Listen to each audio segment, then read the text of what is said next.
The season of meandering uncertainty comes to a dramatic conclusion tonight in scenic Pittsburgh. Open for business and open for play. UMass and St. Cloud are the last two standing after a nervous fall, winter, and spring. 10 schools decided to not even try to play a season. The rest had bubbles and seasons starting and stopping. NCAA tournament games not played due to COVID protocols. After all of that unpredictability, there are only 2 teams left and 1 game left. Hey, college hockey, we made it.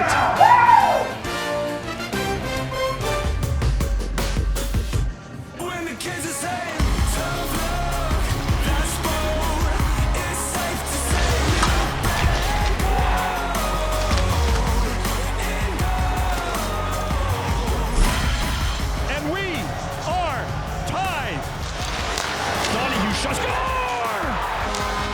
Tipped in front. St. CloudSt on cloud 9. Down 2-1 here. Shalapina save. Rebound score! Anthony Delgaizo has tied the game for the Minutemen. And we're going to have overtime. Trevino wraparound in front. Score! The wait is over. UMass to the title game. Oh, it's a great day for hockey in the house that Mario and Sidney Crosby built in Pittsburgh. 2 teams remain. Either St. Cloud State or the UMass Minutemen will win the first national championship in school history. Alongside my best hockey friend, Barry Melrose, I am John Britchgrass. Great to be with you once again for this one. And Barry, we're just glad we're here after this strange and unpredictable season, as we mentioned.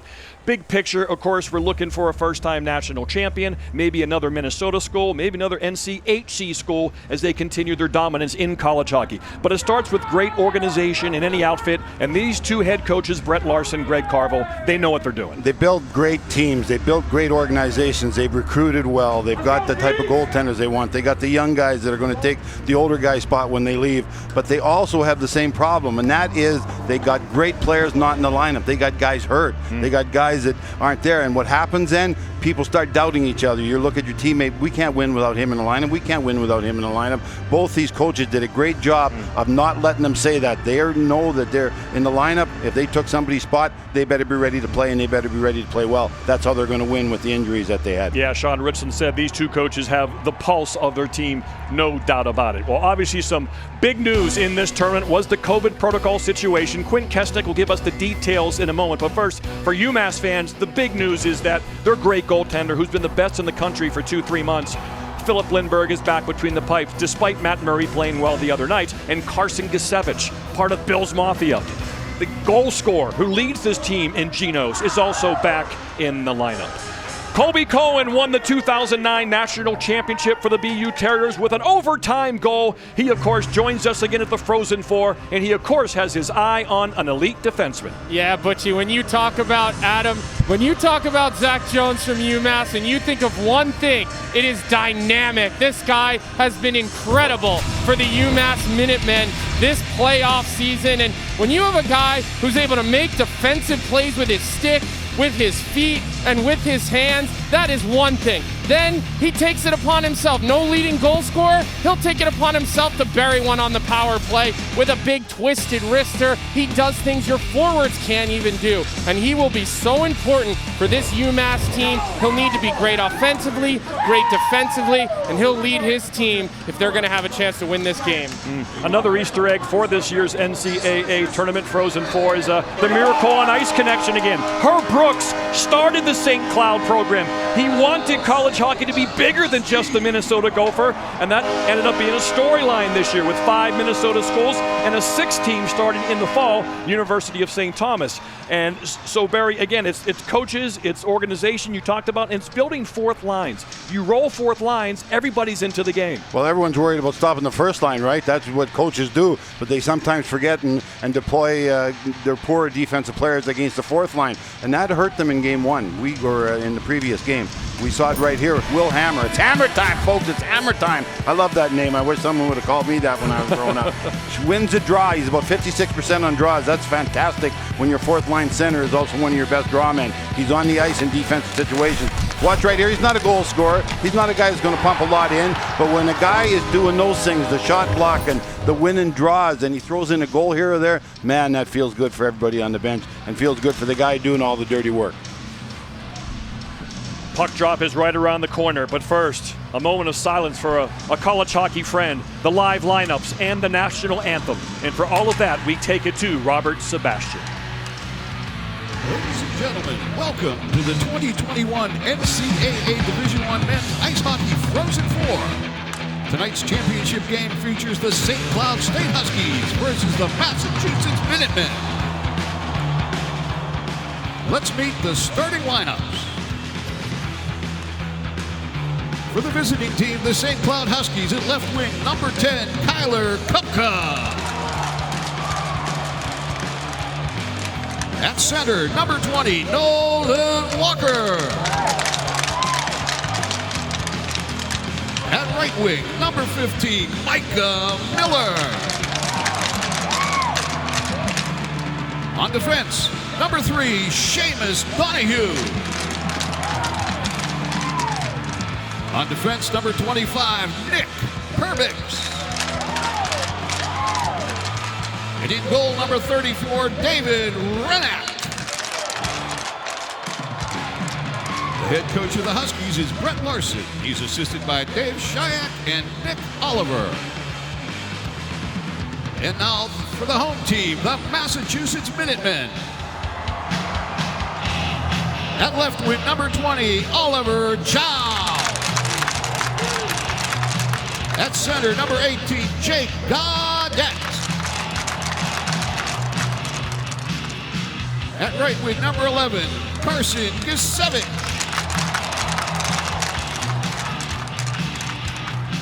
At left defense, number 2, Mark Del Gaizo.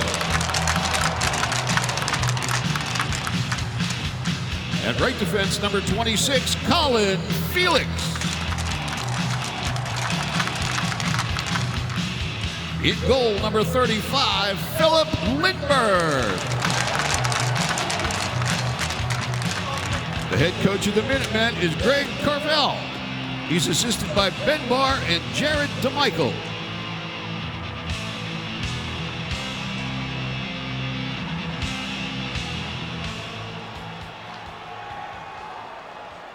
Ladies and gentlemen, college hockey suffered a tragic loss yesterday as University of Maine head coach Dennis Red Gendron passed away suddenly at age 63. Red was a coach, mentor, colleague, and friend to many. He dedicated over 40 years to the game, coaching high school, college, professional, and national hockey teams. He led teams to 4 state championships, was an assistant coach on 2 NCAA national championships, and has twice had his name engraved on the Stanley Cup. The hockey community mourns his passing and remembers his many contributions to the game and generations of athletes. At this time, we ask that you please recognize a moment of silence for head coach Red Gendron.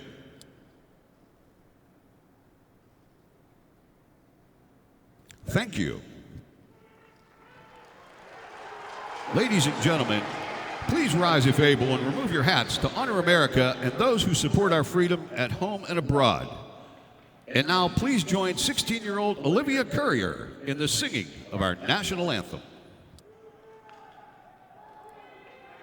Oh, say, can you see by the dawn's early light what so proudly we hailed at the twilight's last gleaming, whose broad stripes and bright stars through the perilous fight o'er the ramparts we watched were so gallantly streaming, and the rocket's red glare, the bombs bursting in air, gave proof through the night that our flag was still there.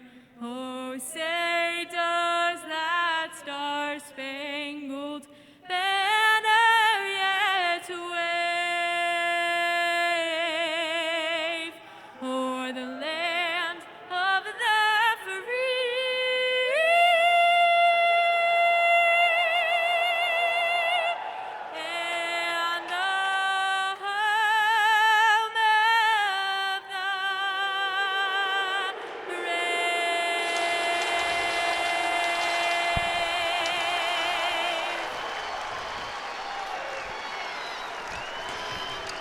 Beautifully done. Exhale, college hockey. We made it. The final game of the year, the championship game. And UMass is at full strength. Quint Kesnick, ringside for one more report. The Minutemen's semifinal win on Thursday was a great example of team culture overcoming adversity because they did it without 4 members of their roster. They get 3 back for this game.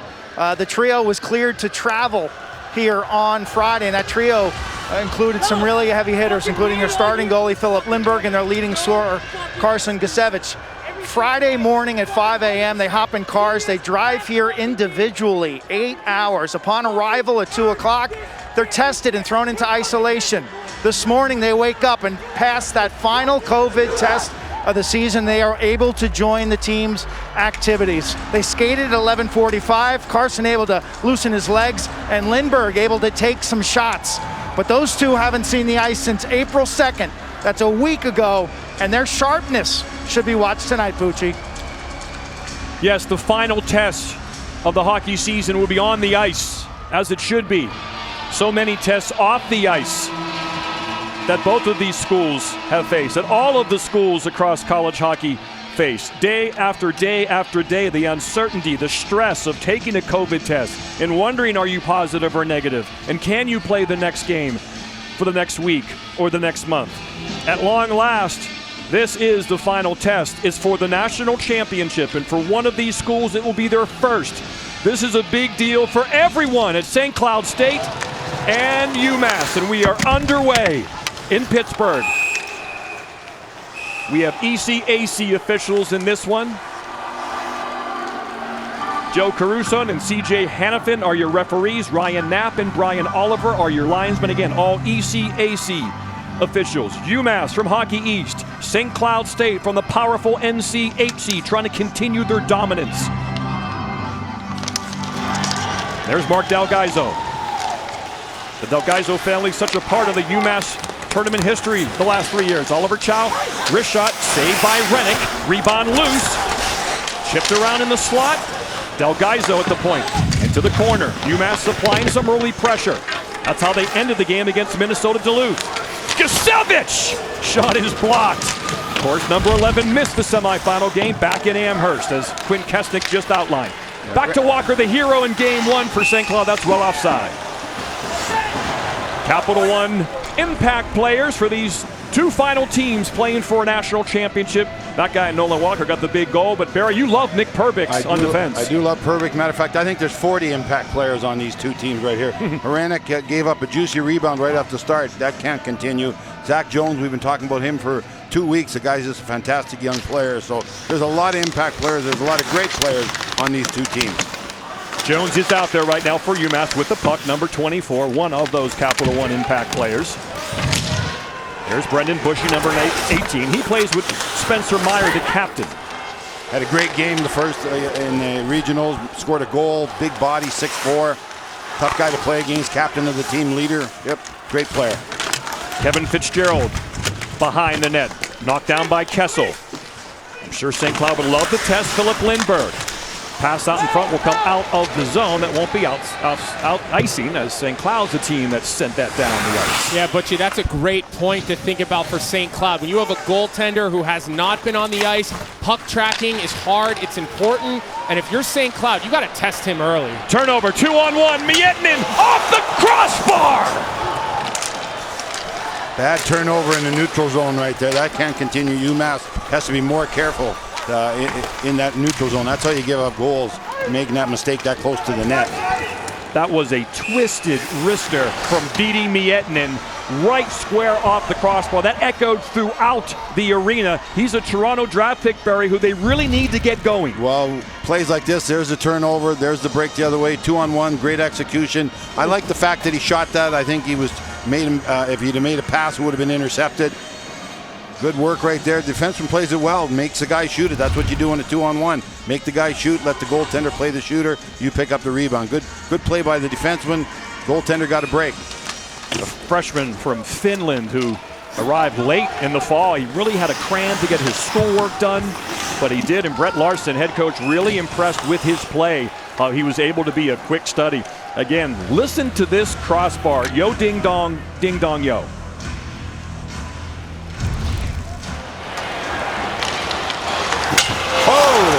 That was about as square as you can hit a crossbar, and now we're back down at the other end. UMass has the face-off. They've been good, guys. They look for these offensive plays. Anytime they win a drawback, they're pretty good about getting center ice. I think that was the hammerman right there. I think he at least didn't lose the draw, so that's what you want out of your sentiment.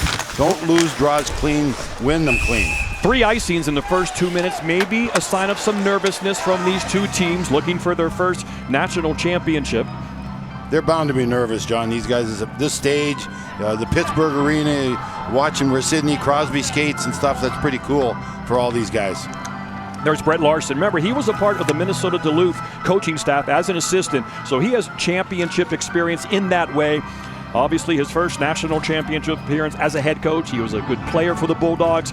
Again, part of Scott Sandelin's staff, and he is just a cool, calm presence behind that bench. I think all these Minnesota coaches and players, they all know each other. They know somebody that knows somebody. Here's the big line for the Minutemen, Barry. Gaudet in front, just trickles wide. Gaudet, Kusevich, and Chow. They were gigantic in the regional. Didn't have Kusevich. Walker, man in front, just behind, and Matthew Kessel breaks it up. Wow, that's a great recovery by Matthew Kessel, but UMass has got to be careful. Their D are getting caught outside of the dots, and when you've got a team with the speed that St. Cloud has, you got to make sure you know who's behind you, and you got to protect the middle ice. Right, here goes Hentges again, Colby, just as you were explaining that. They are kind of releasing somebody deep, trying to take advantage of the pinching UMass defenseman we talked about for 2 weeks. Delgaizo late flickering 2-on-1, but the puck gets deflected into the corner by Fitzgerald. The pace starting to pick up. The chances starting to pick up early. Well, St. Cloud's not stupid. They're going to make sure they have men back too. They've been watching these guys on tape for 2-3 weeks also, so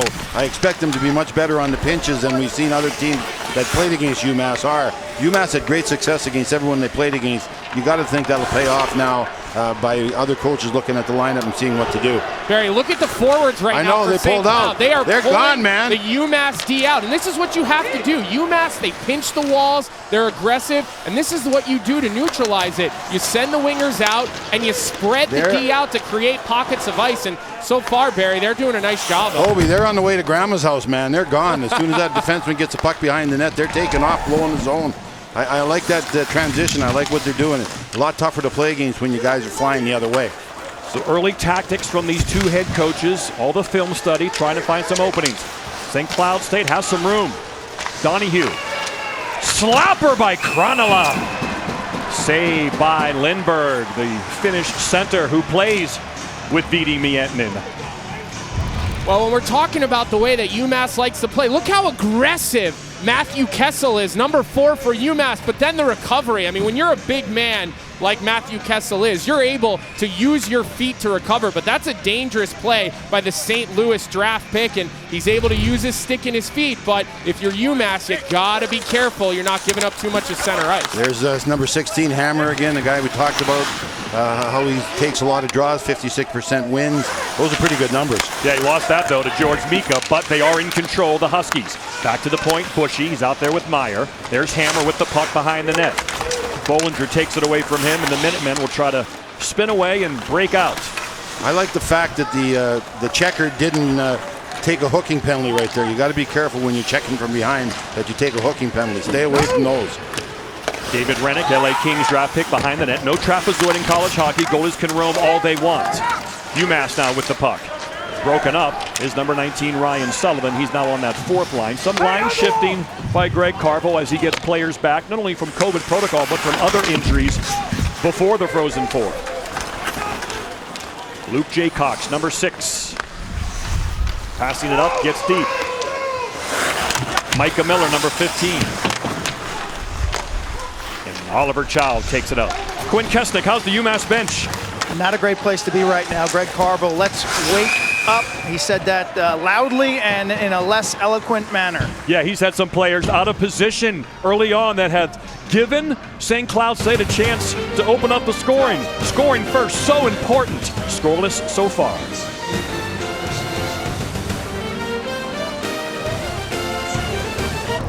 The Huskies of St. Cloud State. First Frozen Four appearance since we were last in Pittsburgh in 2013. Number 1 overall seed 2 years in a row, but they lose to 2 Atlantic hockey teams, Air Force and AIC. This year, they got to go to Albany. They got to go east and play 2 Blue Bloods. and they smack them right out of the tournament, BU and BC. And then they lose their best goal scorer. That's Easton Brodzinski with his leg up, suffering that leg injury in the regional, and they'll miss his goal scoring, Barry. He's a great player. We all loved him. He definitely is the best player on that team, so that's what I talked about. The coach can't let the guys feel sorry for themselves. He's not in the lineup. Easton's not going to come riding a white horse over the hill if we get down 1-0. You guys that are on this team, it's whoever takes his spot, you do the exact same thing. And it worked in the previous game. They showed up, they played great, played hard. Now they got to do it again one more time. Yeah, that guy on the bench, number 10, Kyler Kupka, from the fourth line to the first, and he scored. And Joe Molinar, who replaced Kupka on the fourth line, scored. That's pretty good. And Hammer Time scored. Hammer Time on fire. He's already started this game good. The national championship game in Pittsburgh. Some early defensive miscues from UMass. Pass in front, loose, shot, wide to the net.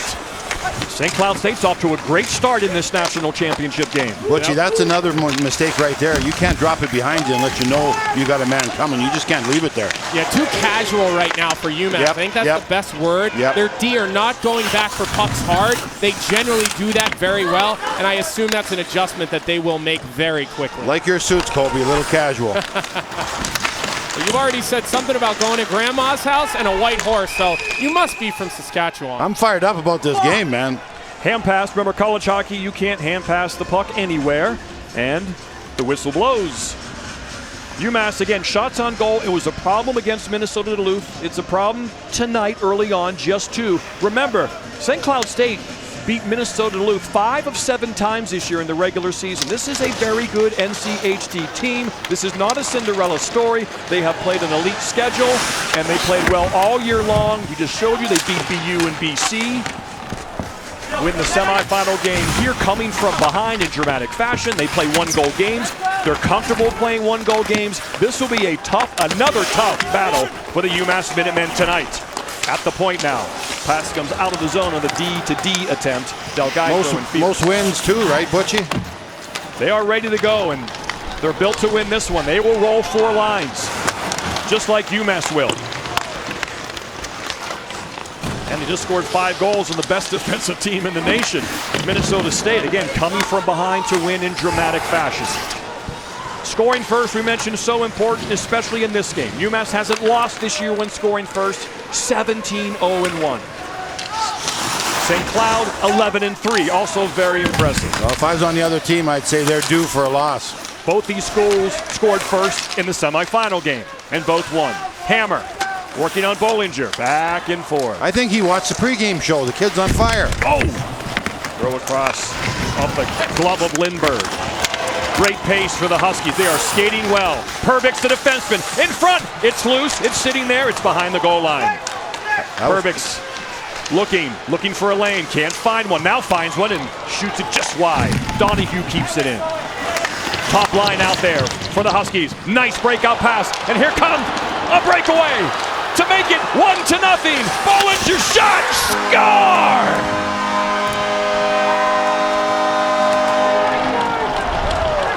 Turnover to a 2-on-1, the extra pass, and the defenseman all alone to make it 1-0. Well, you got a turnover, you got players running into each other, taking their teammates out of the play. Puck comes up the wall. Great pass, great touch pass. There's the 2 guys run into each other. It's basically a 2-on-0. And where you got them both on their forehand side. Excellent job. I think the goaltender was a little too aggressive. You know that puck's going to come back. But that's a great execution right there. Good job. Good job in the turnover. Good job getting that one-timer set up for the player coming down his wrong side. Yeah, anytime you get a 2-on-0 led by a defenseman, something has gone terribly wrong for your team. And Barry, you lit it up there. 2 guys run into each other. 1 defenseman is caught on the wall. We talked about that for UMass. So both of these teams, I think, guys, a lot of energy and a lot of nerves to start this game. And St. Cloud had started so well. They looked like the better club there until this thing happened in the center ice. So you make a mistake, you got to get her back now. You got to get her back. Can't give up the next one. How about your first career college goal comes in the championship game? Another turnover. Henches can shoot it, but it's blocked nicely by Kessel. All kinds of grade A scoring chances early on. Chow. And what a pass by freshman Ryan Sullivan. Jones across. Big line out there for UMass. Right off of that goal, Greg Carville wants another one. UMass 17-0-1 this year when scoring first. Ryan Sullivan, freshman, to Aaron Bollinger, freshman. And when age is so important, everyone's got to help out. See how the Huskies respond. They've had no problem with offensive zone possession and getting some chances, but it's 1-0 UMass, and Trevino picked up by Waite, the overtime hero, number 12, as the puck goes out of play. Let's give you another look at this goal for the UMass Minutemen. Watch all of the confusion in the upper right part of your screen. Two guys running into each other, which lets Bollinger, who is a defenseman, get up the ice. And I don't know about you, Barry, but a 2-on-0 to make a back diagonal pass, that's a confident play right there. And that was perfectly executed for UMass. And hopefully that's the spark that they're looking for on their bench. That's what happens when you're coming back, busting your hump to try and make the play. You just see how spread out to the goaltender. There's not much else you can do. Maganoff, Lebster, and Kefuk out there for the UMass Minutemen now. Mark Delgaizo on defense with Connor Felix, his partner. He can't clear that. It goes right to Donahue. Can't keep it in. And taken there by number 22, Joe Molinar. Will Hammer will dump it in, and they'll change for the St. Cloud State Huskies. Sullivan and Farmer get the assists on Aaron Bollinger's first college hockey goal, and it comes in the championship game. And here come the Minutemen again. Pass across by Mika. Again, the fourth line. Greg Carville felt that his team was more fresh the other night. Watch out for Okabe. Okabe in. Throws it across, trying to make a pass, but an excellent defensive play by Ty Farmer to break it up. It's hard to pass up a shot like that when you're that close to the goaltender. Go for a rebound or something. Just don't give it up without a shot. Multiple odd man situations for both teams in this game. That's wide open, Johnny, wide open. Some early developing, like on the UMass goal, some late developing off turnovers and defensive breakdowns. Which isn't common.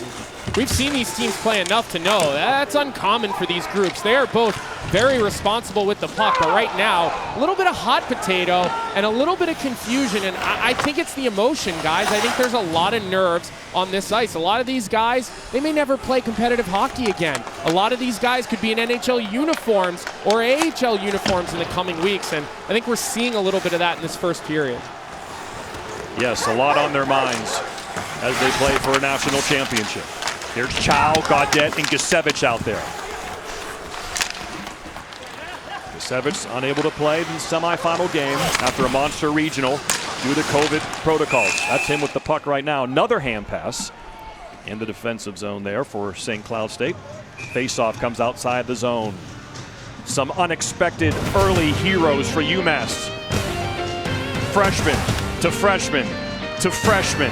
Closing time for Aaron Bollinger and the Minutemen. Next Minutemen up, 1-0.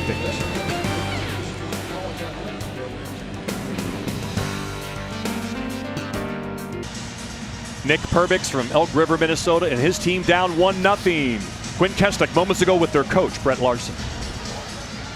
Coach, what's your primary point of emphasis right now with your guys? Well, right now we can't let that goal against get us down. We've got some good jump. We've got some pace. We like it. We got to get a guy to the net, a little more traffic around there. But right now we feel like we're getting some ozone time. We need to keep that up, and we can't let that goal get us off our game. Thank you. Great to have Quinn down there to eavesdrop and listen to the coaches and certainly get their point of view. And Barry, I agree with Brett Larson. Got to love their team start. They're really on their toes with great pace. They've been the better club. They've been the faster club. They've been the better defensive club until that terrible turnover in the neutral zone that gives you a 2-on-0 going the other way. Great execution. That's what a good team does. Cloud made a mistake, and the other team, the UMass went and scored a goal and made them pay. So that's what good teams do to you now. But I agree with the coach totally. Coach Larson, I like what we've done. We're playing well. Don't change a thing. They hit the crossbar, inches away from opening up the scoring. But an unlucky break there as Vidi Miettinen, the Toronto Maple Leaf drop hook, just couldn't quite tuck it under the bar. See if UMass now can get organized and structured and stop giving up odd man situations, even up possession time. Guys, the St. Cloud D is doing to UMass what they're generally been doing to everyone else. They are coming down the walls, and they are making it very difficult for UMass to get into the neutral zone with any level of speed. And that's why we have not seen what we're used to seeing out of UMass with these sustained offensive zone shifts. So St. Cloud, you know, they watched video. They had a game plan, and it has worked so far through this first period, even though they're down a goal. Great tray by Zach Jones to wrap that around and try to hook up with Cal Keefu. Off the turnover, Laganov with the wrist shot. Quinn Kesnick, ringside. UMass's staff just getting after their guys in terms of energy level, speed, pace, and tempo. If you remember Thursday night, it was a long night. It was a battle with Minnesota Duluth that went down to the wire. Didn't get back to the hotel late. Didn't skate on Friday. I think this team's kind of picking up tempo as this game goes along, but this is not a typical UMass start. Win the faceoff though. Bollinger shot the goal scorer just wide. Open in front. Sullivan, who made that nice pass to the freshman, out there now. Farmer gains the red line, throws it in to avoid the icing.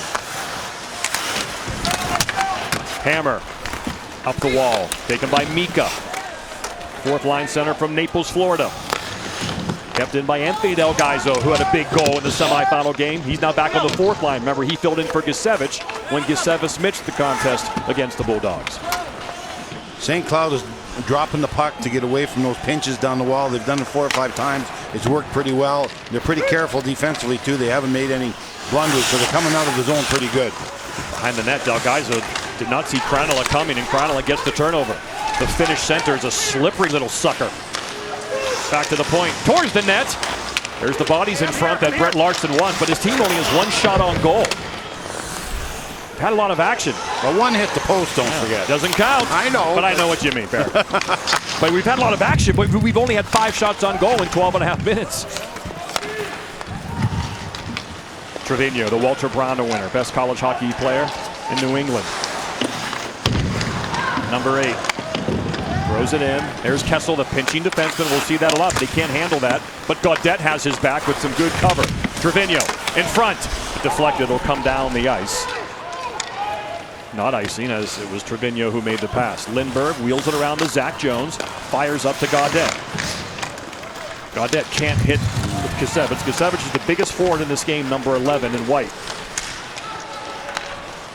And probably one of the 3 or 4 most skilled also. Here comes Gaudette. Dangling. Goes in the corner, gets shoved off the puck nicely, and the Huskies will try. Whoa! Gabe, look out. Hammer and Miller out there, I should say, colliding. Great microphones along the board here in Pittsburgh to give you that great audio of hockey. Perbix, the defenseman, hard to the net. He hits the post, literally. He hit the goalie, literally. See if there's no arms up in the air that I can see. I don't think he was really pushed into him. Like you said, Barry, he took a beeline for Lindbergh. It was a power move. I love him taking to the net like that. You have to do that against an elite goaltender, and certainly Lindbergh is an elite goaltender. Boy, he just put the arm down and took it to the net. Greg Carvo wants an explanation. Why isn't that some sort of penalty? Let's take a look at it again. Power using his leg there to protect the puck. Oh man, that's a nasty collision. He's trying to get to the front of the net, and he certainly didn't try and get away from the goaltender. But then you see the defenseman hitting him. Perbix into the goaltender. He did not let up when he got there either.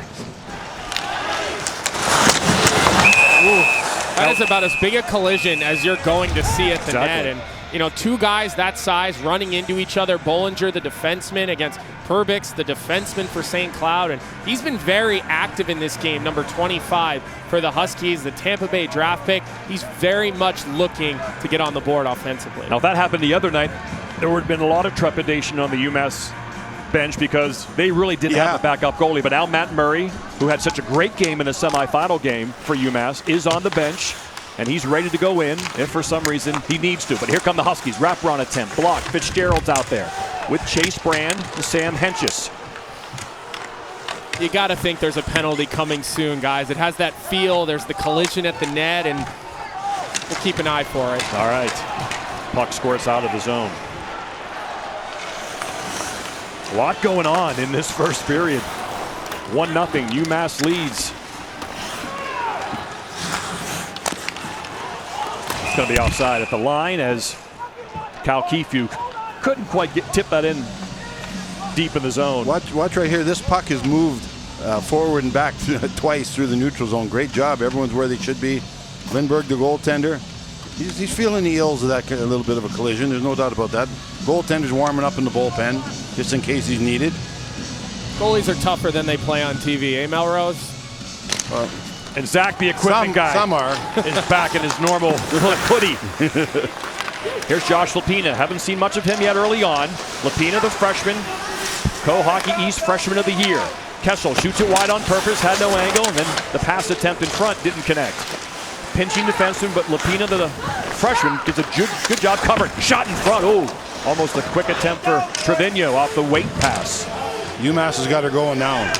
They're taking over this game a little bit. It's been 10 minutes since St. Cloud's last shot on goal. I guess that's called taking over the game. First shot was about 4 minutes in. We got 5 and change left in this opening period.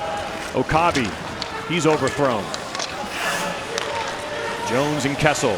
Kessel to Jones. Wait, the overtime hero. Jones will rim it around. Minutemen, fresh troops. Mika trying to fish it out. Out there with Anthony Delgaizo as the Minutemen change.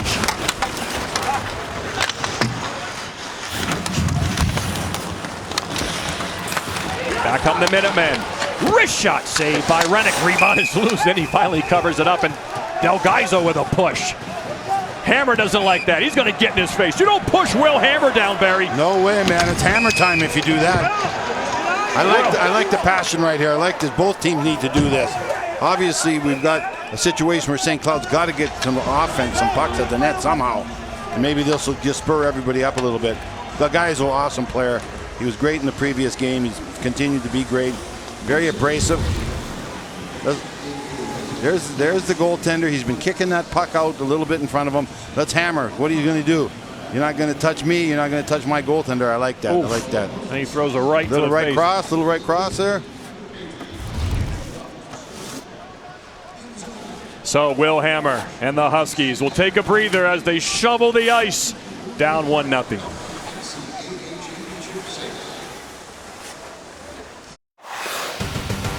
Oh, that music. Of course, we brought it back for the Frozen Four a few years back.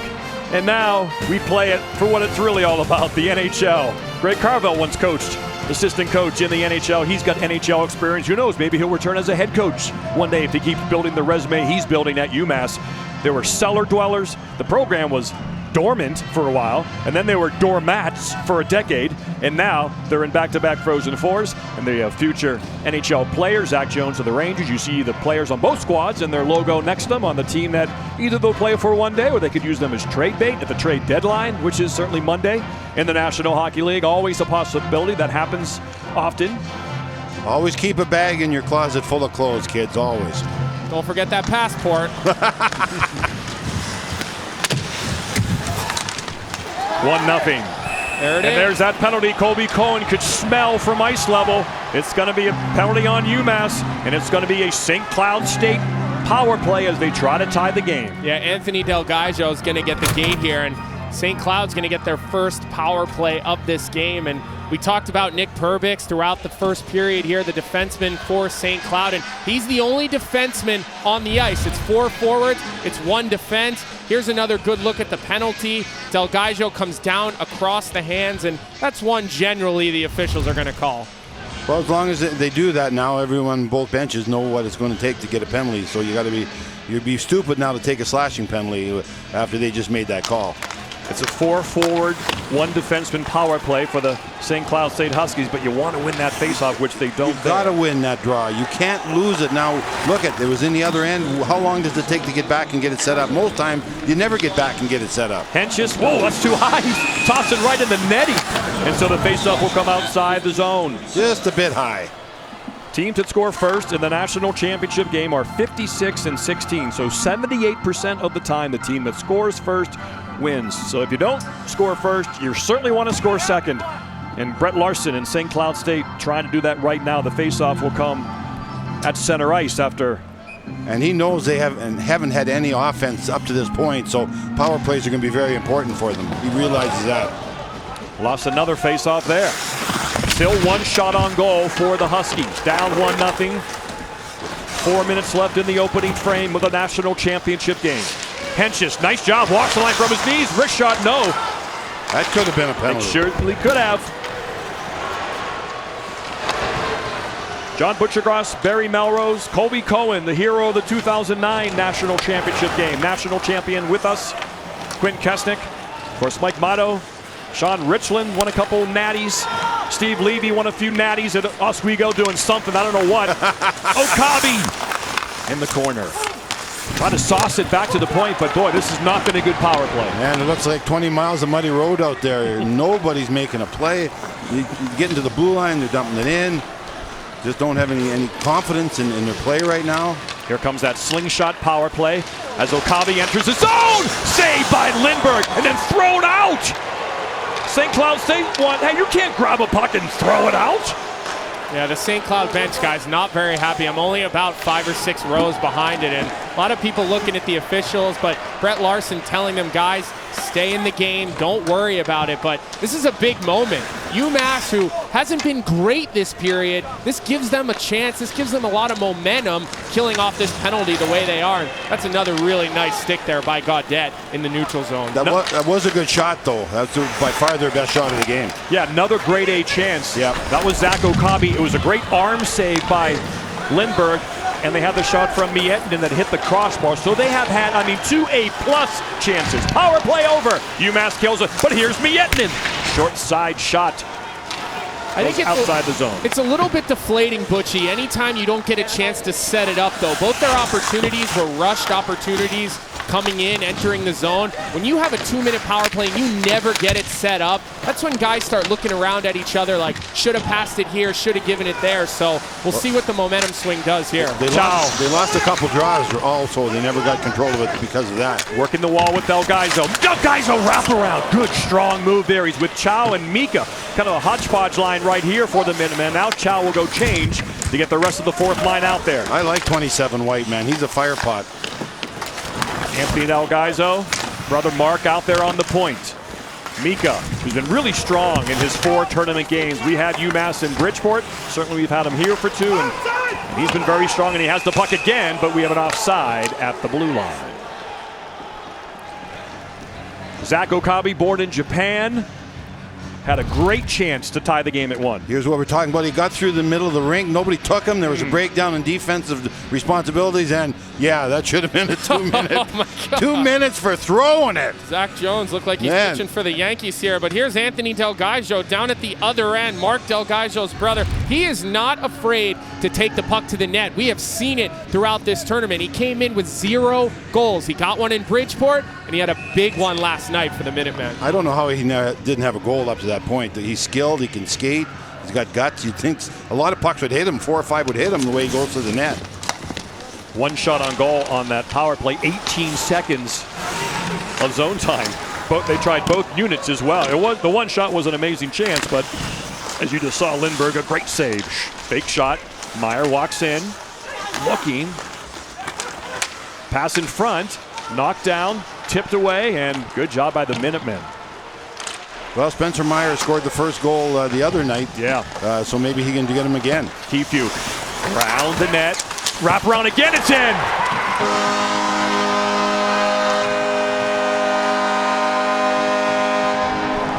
Very, very close to being offside. We'll see what happens, but for now, Reed Lebster and the Minutemen make it 2-0, but you see St. Cloud, they have questions on whether that play was onside. Let's look at the goal and we'll see what happens. Okay. It's a wraparound. They've been wrapping the puck all night long. The best chances have come from the wraparound. There's Meyer. He went down to take the pass away. Instead of throwing across, which he thought, it went a backdoor wraparound, and Lebster gets it right here. Let's take a look at it. Oh, that's close, guys. Sure looks offside to me from first blush.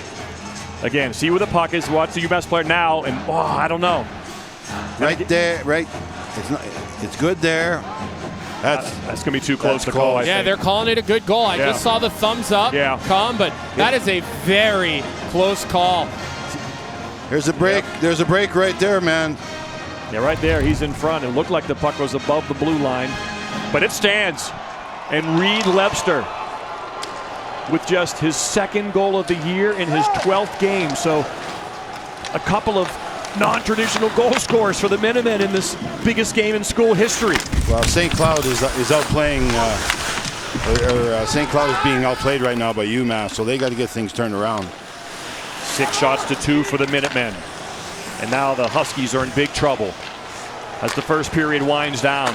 They had chances, some unlucky breaks with the crossbar and the Okabe shot that really just hit the arm of Lindbergh.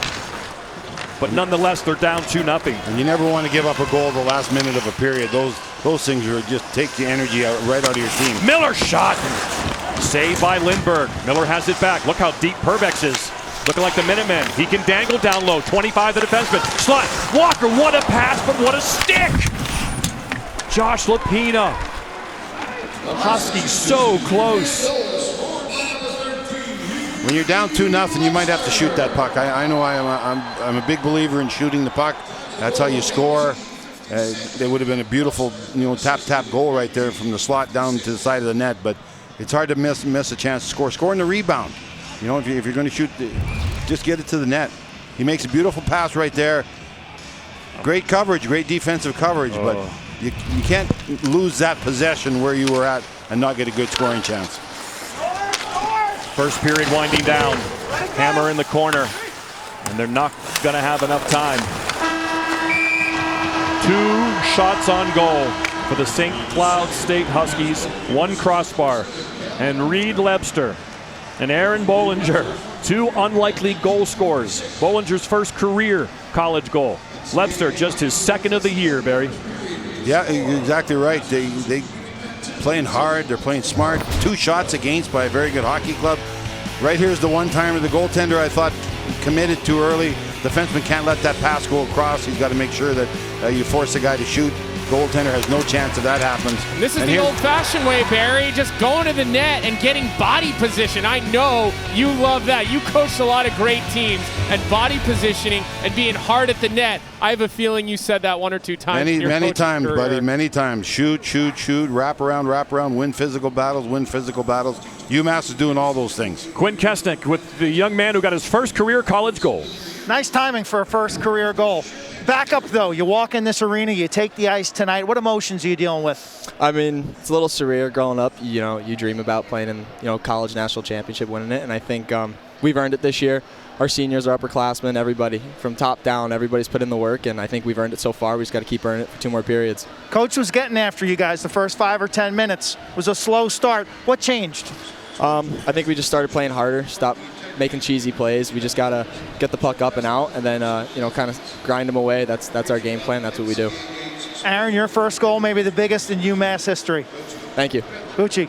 I like cheesy plays. Burrata, American. No, you just like cheese. Mozzarella. That's just cheese you like. Oh. Meat and cheese. Minutemen. Next Minuteman up. They lead 2-0 after 1 in the national championship game. Steve Levy's a legend.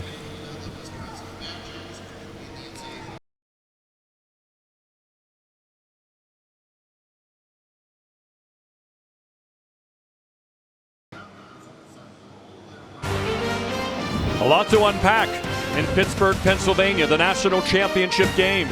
Some late first period controversy and misunderstanding as UMass leads 2-0 after 20.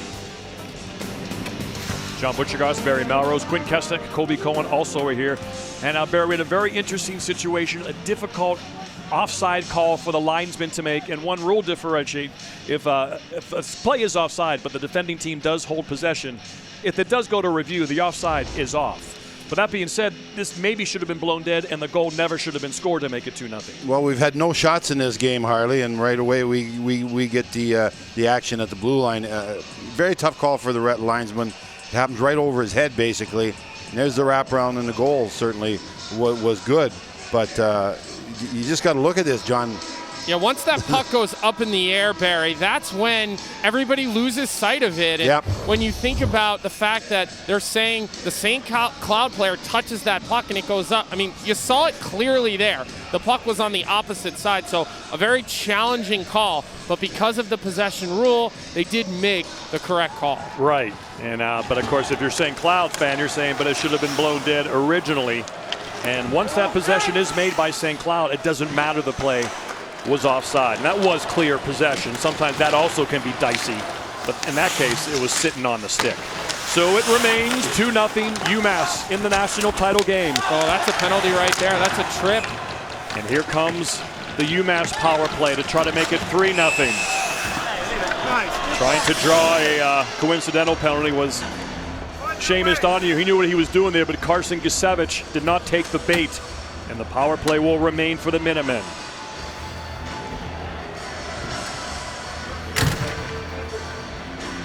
So there's Donahue in the box, and we'll see the UMass power play come onto the ice. And they're going to start with the Markel Daiso and Aaron Bollinger, the goal scorer, with Lapina. He's hot. Get him out there.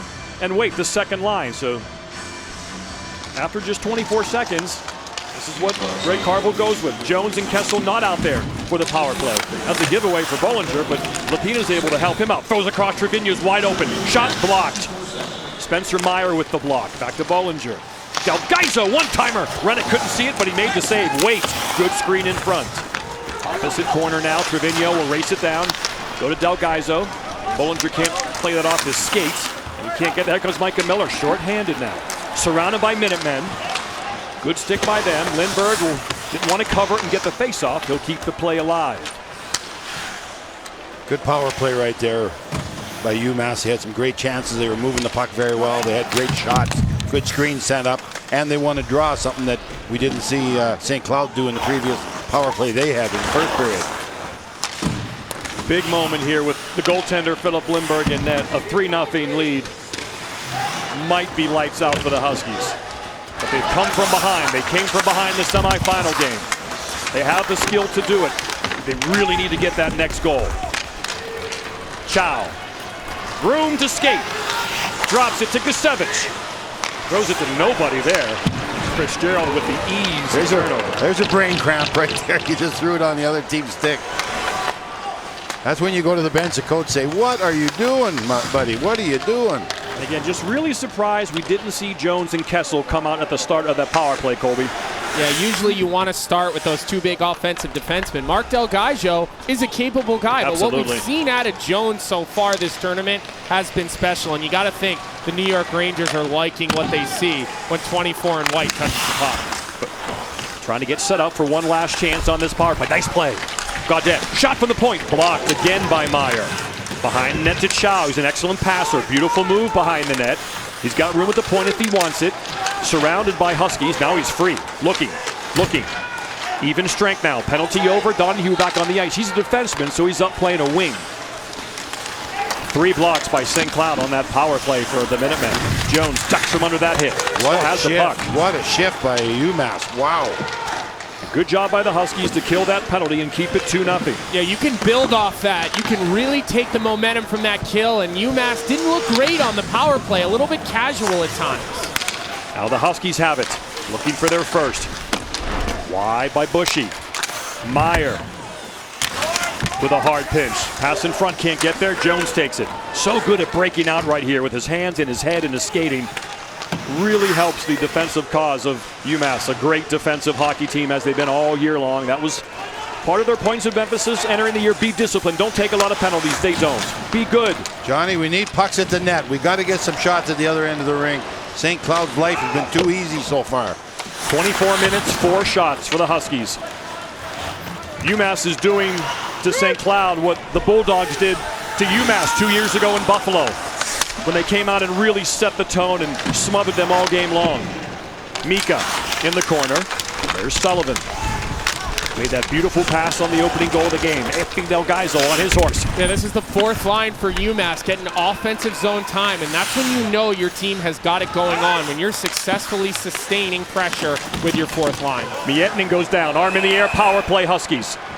Here's their chance to get Goal number 1. You know, people are going to say that's a weak call, but the referees set the call, in the first period what they were going to call for hooking, holding, whatever. This is exactly what happened in the first period. Stick in the feet, player goes down. That's going to be called. Yeah, I think that's an easy call for them to make. Anytime you're getting your stick caught between a guy's feet, that's trouble. And St. Cloud, this is different too. They're not starting their top unit with their big defenseman, 25, Nick Perbix. They've got 2 defensemen out here, so things are mixed up a little bit here in this second period. Well, let's see if they can win a draw here and get set up. That's what they need to do. Fitzgerald will try to win it. Scrappy centerman.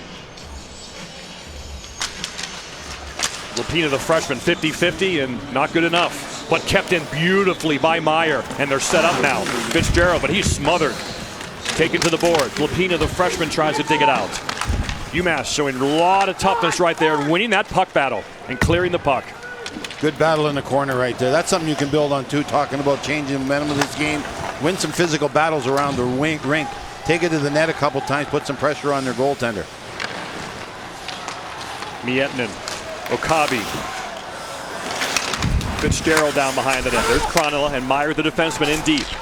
Goes in front, open, Okabe, shot, saved by Lindbergh with the blocker. Another point blank chance by the Huskies, but they can't quite fit. Good play by Matthew Kessel. Barry, you mentioned the battles along the walls. That's just a bigger man in Matthew Kessel making a hit and clearing the puck. And watch how well UMass holds the blue line as St. Cloud tries to enter the zone. It is a strength of theirs, and it makes it tough on the opposing power play.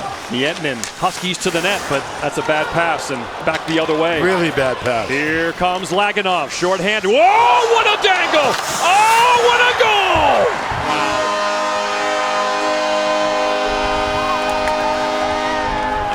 May I have this dance?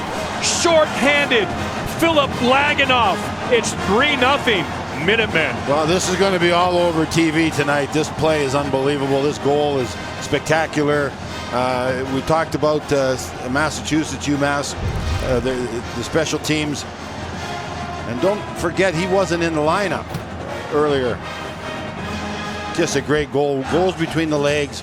Doesn't make it to the back of the net, but it gets over the line. Wow. Take the body. Get caught from behind. Nope. Strong on the stick. Lagunov makes a beautiful play. Wow, what a great play. The kid from Ontario gives us a chance to say hello, TSN, across Canada watching college hockey's national championship game. Canada helped build this UMass squad this year. They have multiple Canadians on the roster. They recruit from everywhere, not just one place, spread out across North America. And, of course, their goaltenders from Finland. And wow, Philip Lagunov, 129th career college hockey game, one of those veterans that UMass brings to the table, and he's never scored a prettier or bigger goal than that. Back! Another save by Lindbergh with another great chance from Okabe. Still a power play for the Huskies. Shot, glove. Boy, Lindbergh looks good. Well, that was absolutely a highlight reel goal, but this starts at the other end, trying to force the puck out into the middle, and it's the good stick play by Garrett Wade that gets the puck out into the neutral zone, and guys, the rest is absolutely history for Philip Lagunov, but that thing started with careless puck play and careless zone entry for St. Cloud. And Colby, that's Perbix there. That's the best defenseman on the other team. He can't be giving up a play like that. He can't be getting beat. He's the guy that they look up to that's going to turn it around for them. So that's a double-edged sword there when your best player gets beat one-on-one like that. Cleared, and that's going to do it for the Husky power play. Quinn Kesnick, ringside. UMass coaching staff, as that goal went in, looked at each other like, where did that come from? It was disbelief. Yeah, 129th game, as I mentioned. Just his 16th goal in his college hockey career, just his 4th this year, but boy, it's all about timing. And UMass getting goals from people who don't normally score goals in the biggest game in school history.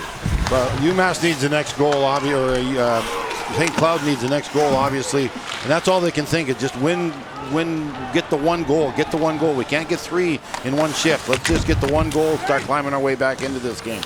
Only 6 shots on goal, but 3 grade A chances and a crossbar. They could easily have 3 goals in this game themselves. What a play by Waite. Knocks it down, drops it back. Trevino, shot just wide. Farmer keeps it in. 33 minutes in this hockey game. There's plenty of time to score 3 goals. No, you're exactly right, John. Get one this period. Go in, 3-2 or 3-1. Start building like that, one at a time. Yep. Their idea is to make this a 1-goal game because they're used to doing that, and they're used to winning those games.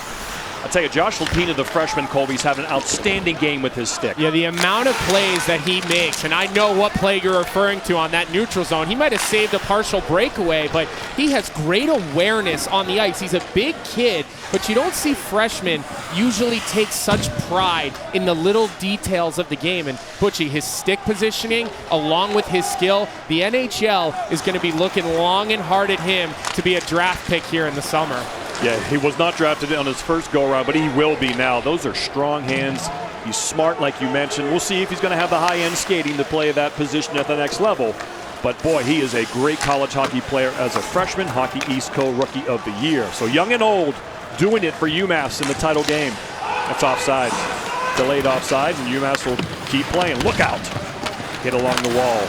He eased up right there. That could have been a penalty if he'd went right through him. So he eased up, made smart play. Victor Treyball, the defenseman, number 5. Back to the point to Seamus Donahue, who's got room. Pass in front. Oh, redirection. Good try there by Kevin Fitzgerald. St. Cloud still looking good out there.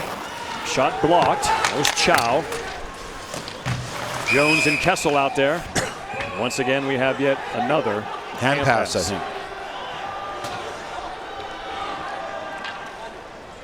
Hey, coverage of the NCAA championships continue with the NCAA Women's Gymnastics Championships next Friday afternoon, April 16th, 1 o'clock Eastern on ESPN2. Mark Del Gaizo and the Minutemen, heartbroken in Buffalo 2 years ago with a title game. But here in Pittsburgh, holy shnikes, they're up 3-0.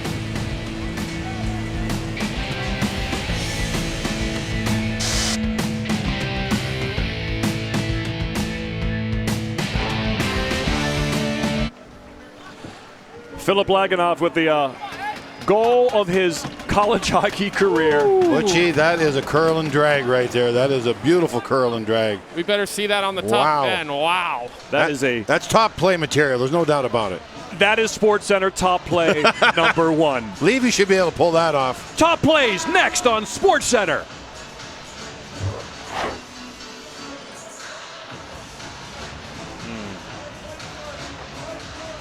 The Huskies feel shame right now, Barry. They're not fit. Yeah, I'm just going to start pounding fries. I'm just going to give me 3 orders of fries, and I want to drown my sorrows in ketchup and potatoes. They did not envision this happening. They're such a good team. They've worked so hard. They've overcome so many things, and just never got her going. They had some chances, but they only had 4 shots. You can't expect to be winning a period with 4 shots. Josh Lupina, we mentioned his great stick work in this game. Back to Jones, shot never got to David Rennick. Back to Trevino, pass in front. Oh, try to connect with Garrett Waite. They love that play, man. Fake the curl and throw it to the guy coming late.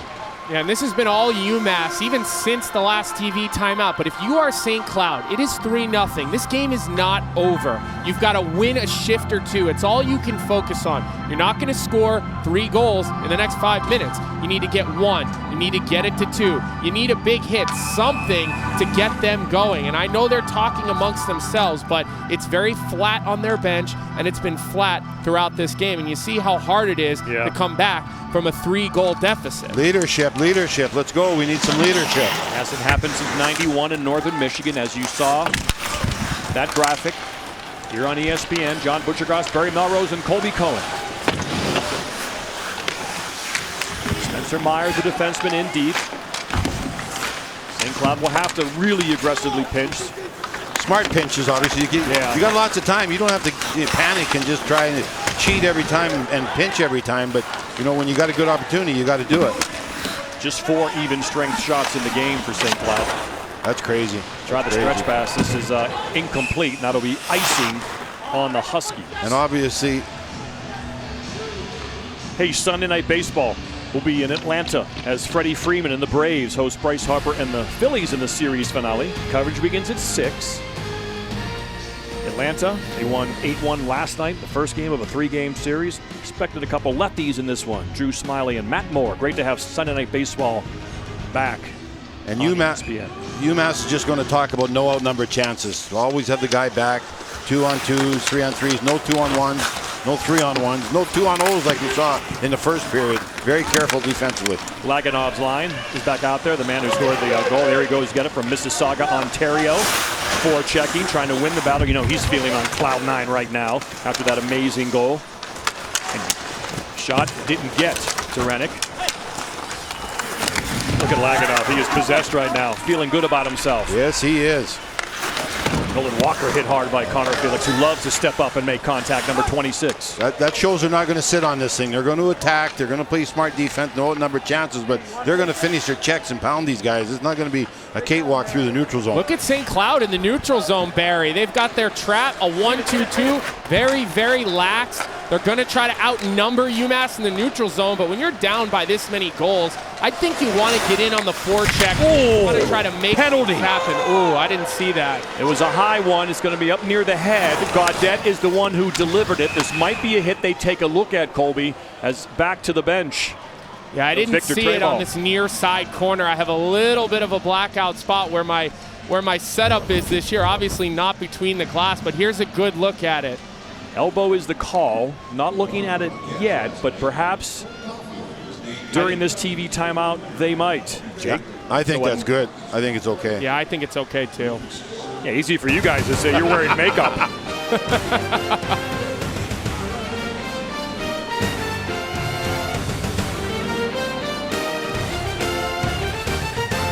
Man in the box for UMass, Quint Kesnick with an upset head coach. Coach, up 3-0. What's most important right now? I can't hear you. Up 3-0. I can't hear you. I can hear you. Up 3-0. What's most important right now? Stand out of the penalty box.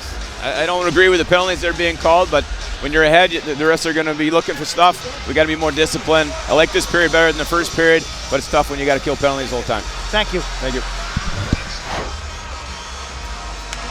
Yeah, that was a penalty he didn't like. He felt maybe the defender turned away. Of course, Craig Carville spent some time in the NHL and didn't jump, didn't come off his skates, didn't have an elbow up around the head, no hit, no contact to the head. Big moment for Husky fans. They need a goal right here. Meyer in deep, the defenseman. Curls it back, but Trevino is going to skate it out because he knows that's the defenseman deep, so he can attack a forward, but he runs out of space and actually saw it was Donahue, the defenseman, in front of him, and UMass will get 4 fresh skaters on the ice. They can't get set up. They just can't get set up in the offensive zone. They get no shots off a setup. Fitzgerald, now they're set up. Donahue through to the net, redirected wide. Cranella to the side to a bouncing Fitzgerald. Donahue, Meyer, stepping in. That's about where he scored the semifinal goal. Donahue, Fitzgerald. Okabe's in the bumper, trying to get it, but it goes through his legs.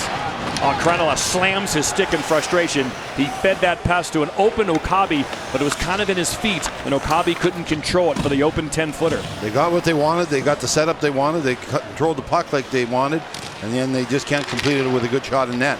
Here comes Henches. He can wire it if he gets room. Number 19, the wild draft pick. Throws it around the other side. Puck bouncing behind the net. To the point now, set up. Henches wants it in the off wing. 4 forwards. And the defenseman Perbix on this power play. They got time now. Shot saved by Lindbergh. Doesn't allow a rebound. Too stationary right now. St. Cloud, which had some good puck movement earlier in this power play. You know, the old saying, you move pucks, you move bodies, and here's a great look out into the slot, and that's the bumper play that the Bruins run so well. Patrice Bergeron and Brad Marchand, these guys run that so well, but here's another look at the penalty that Greg Carville didn't like. I don't know, I might agree with Carvey. What did you see up there, Barry? I think it's a good hit. I didn't see any jump. I didn't see any hit to the head. I didn't see any egregious physical outburst. I thought it was just a player finishing a check on a man in the corner, so I would have said it shouldn't have been a penalty. Pulled down from behind and iced by UMass. But I always stick up for the offensive guys, you know that. Always. Always. Jake Gaudette in the penalty box. As the Huskies try to get one on the board, only 7 shots on goal. 15 seconds left in the power play. Shot in front. Oh, that was actually a pass attempt that goes wide and out of the zone. Just one shot on this power play. They are missing the net a lot, too. Felix can't play, but it's going to go right to the point. There's too many men on the ice. He can't play. They're going to call it anyway. They're going to call it anyway. I thought there was 2 guys on the ice. 2 extra guys. Well, that was the line change, and that's why the Husky didn't touch the puck. He thought that would be enough not to get the too many men on the ice call. I think this was pretty egregious, if I'm using that word properly. You are. Well, they have that word in Saskatchewan, don't they, Bear? But I never used it in Saskatchewan, I guarantee you. Brett Larson, though, doesn't agree with the call. He felt that it wasn't played, and it was close enough. The guy was jumping over the boards. And then they only had 3 guys on the ice after that. He doesn't like it at all. Yeah, he's got a reason to not like it. Well, he's handling it well, though. Don't think I'd have been that kind and generous when I'm losing 3-0 and get a tough call like that against him. We would have had to beep you out, is what you're saying? Yeah, beep, beep, beep, beep, beep.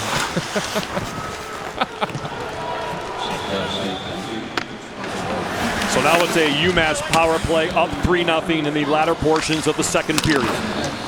Kick pass by Gusevich and a beauty. Jones takes the hit, throws it to Kessel, calmly takes it off his skate, the St. Louis Blue draft pick number 4. They're confident now, man. They're dropping the puck and coming late, making plays. What a play by Gusevich to block that clearing attempt. Gaudette. Gusevich has an open man in front, but he couldn't get it to Kessel. Now Kessel has it. He's got Jones as a point man with him. Chow's on the weak side waiting for it. Although he likes to pass as opposed to shoot. Bouncing puck, good job by Kessel to get it to Jones. He'll use his feet as he always does to creep in, throw it behind the net. Chow's open, but he looks to pass. Kessel shot, deflected wide. Gaudette, this is his office right here. Big man, big reach. Gusevich will use his big body in front of the paint with Gaudette. Chow. Kessel, shot, save. Jones with it. UMass under control. Zach Jones shot. It hits Gaudette. He throws it across. Chow, Kessel, goal!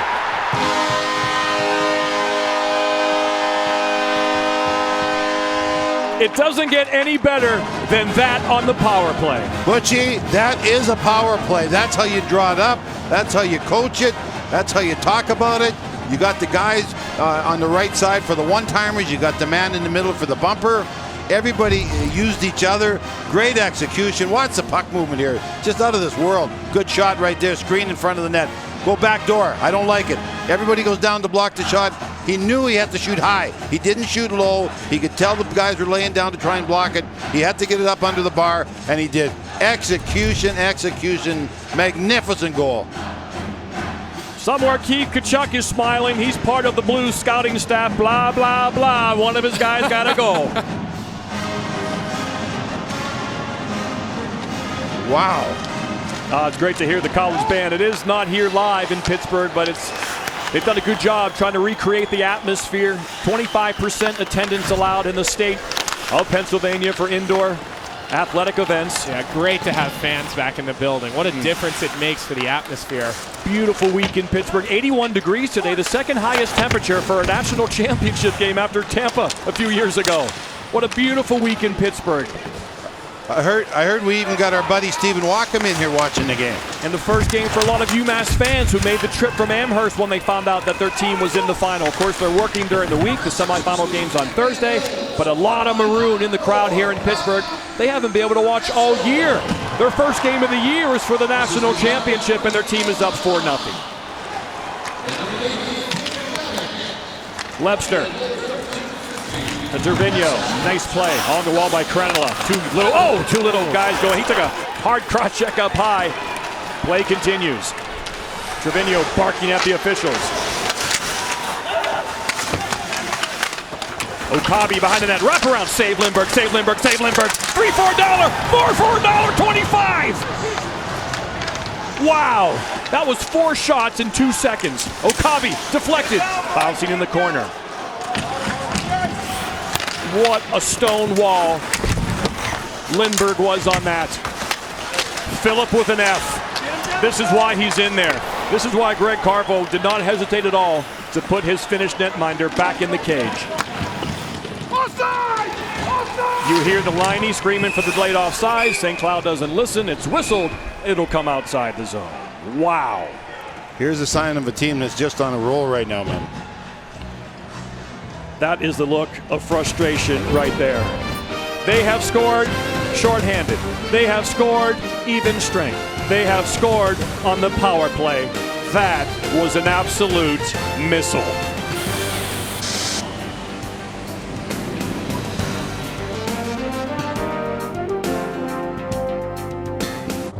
Nine different Minutemen have figured in the scoring. Each has 1 point. Well, we've seen goals just about every which way for the UMass Minutemen. They're getting it done shorthanded. The individual plays, we see them getting it done on the power play. Great puck movement by the Minutemen. And look at the goaltender, Barry, Philip Lindberg. Boy, this is at least something to motivate the guys on the bench. The goalie hasn't quit. He's not going to quit. He's going to continue to battle. And again, just get one. You can't start thinking we're 4 goals down. We got to score 4 goals. You can't score 4 goals in one shift, but you can get 1 in one shift and go from there. That's what you're selling now. Let's just get the 1. Let's get 1 and see if we can turn things around. And I'm surprised they never went to a goalie change, Barry. At 4-0, I would think you'd try to change up the momentum a little bit and do something to give your guys a jump. There's probably 4 or 5 other changes you'd like to make right now, too, instead of the goalie.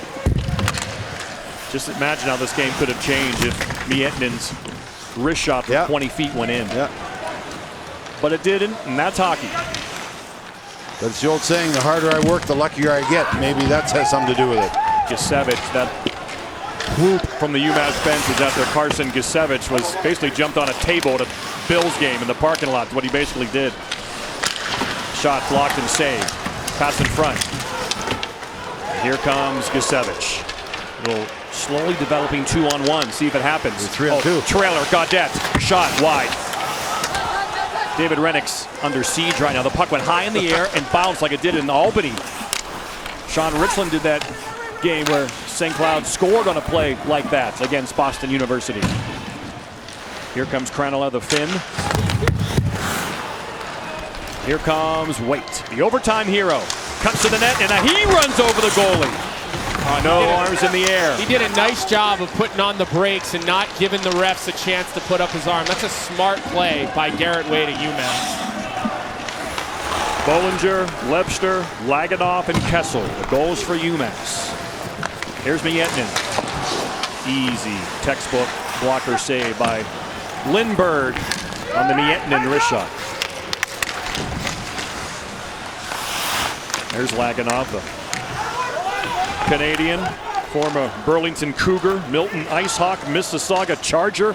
His path to college hockey went through Ontario.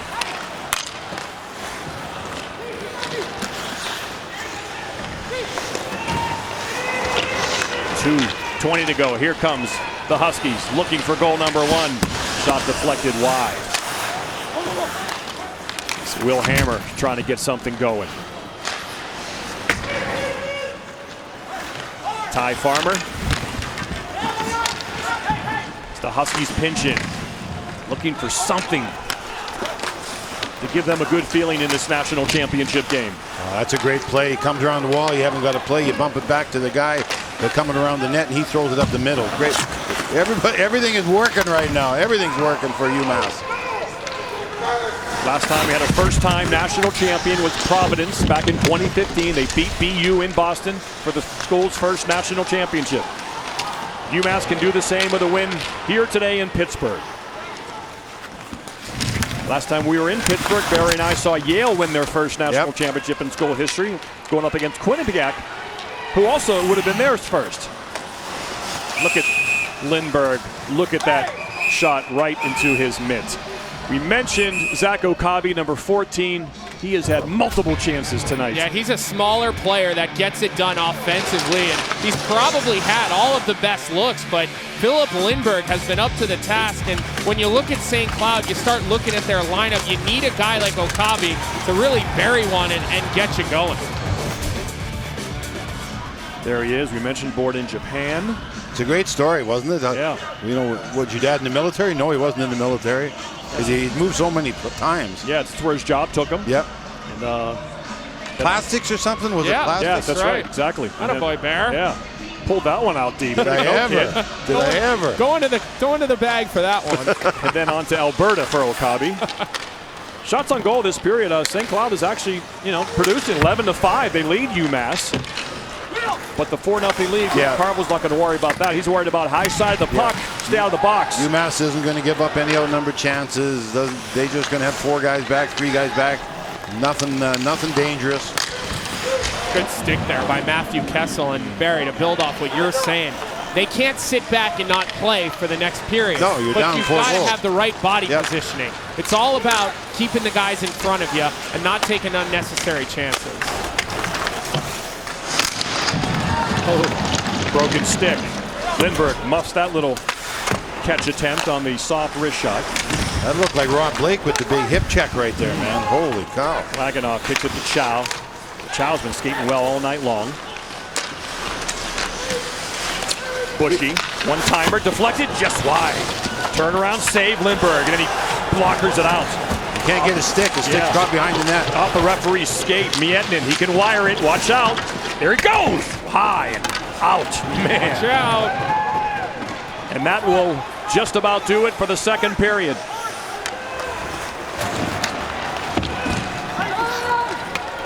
But first, an icing.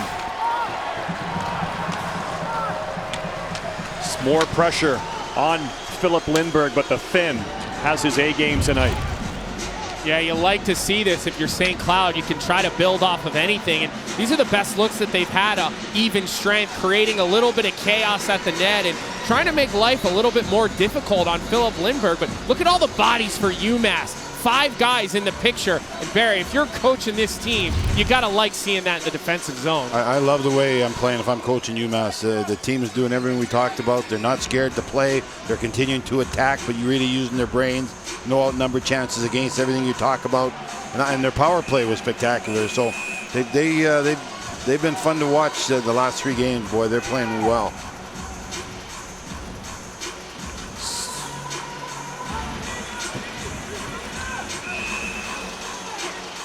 So we'll have a face-off and then a horn to end the second period. We'll talk to Philip Laganoff about his SportsCenter top 10 nomination goal that he scored. That was close to counting had it gone from Trevino. But boy, Matthew Kessel, he squared that one up from the forward tees and absolutely blasted it top shelf for the power play goal. And David Rennick got beaten on some real tasty tucks in that second frame, and the Minutemen now lead 4-0. There's the Laganoff goal as he dances Perbix and then beats Rennick. A couple of draft picks, and look at this. He just stepped into that one like it was the hardest shot competition in an all-star game. Yeah, when you're able to move in on the power play, Butchie, and step into a one-timer as a right shot, I mean, my eyes would have been lit up if I was Matthew Kessel. And I've been wanting to see more out of that for him in this tournament. I heard about his big shot, but I hadn't seen it just like that until now. Yeah, tees it high, lets it fly, gungala, and it's 4-0 Minutemen. They're 20 minutes away from the first national championship in school history. But what a goal that was by the Canadian, Philip Laganoff. He's 22 years old from Mississauga, and he scored the college goal of his life. Quint? Phil, you carry that puck in the zone. What were your options? Well, either dump it in or go for it, but I had plenty of time and space there to take the opportunity. What'd you do? I don't know, what I thought was natural, try to beat the D-man, take it to the net. If you had to give that move a name, what name would you give it? I don't know, that's a tough one. I don't think I can think of one on the spot here. Close your eyes, because the reaction on the bench, I'll tell you, the coaches looked at each other and they were like, wow. America looked at it and they were like, wow. What was your reaction? It's hard to believe it happened so fast. Just acting on instincts, to be honest. Instincts. Yeah. Congratulations, great goal, Phil. Thank you so much. Bucci. Great, polite Canadian kid, Barry. We're all like that. That's exactly how I talked when I was a kid. You guys raised him right in Mississauga. Oh, that is so good. That's awesome. We could look at it all day. UMass fans are feeling good. Steve Levy and guys, pretty nice, eh?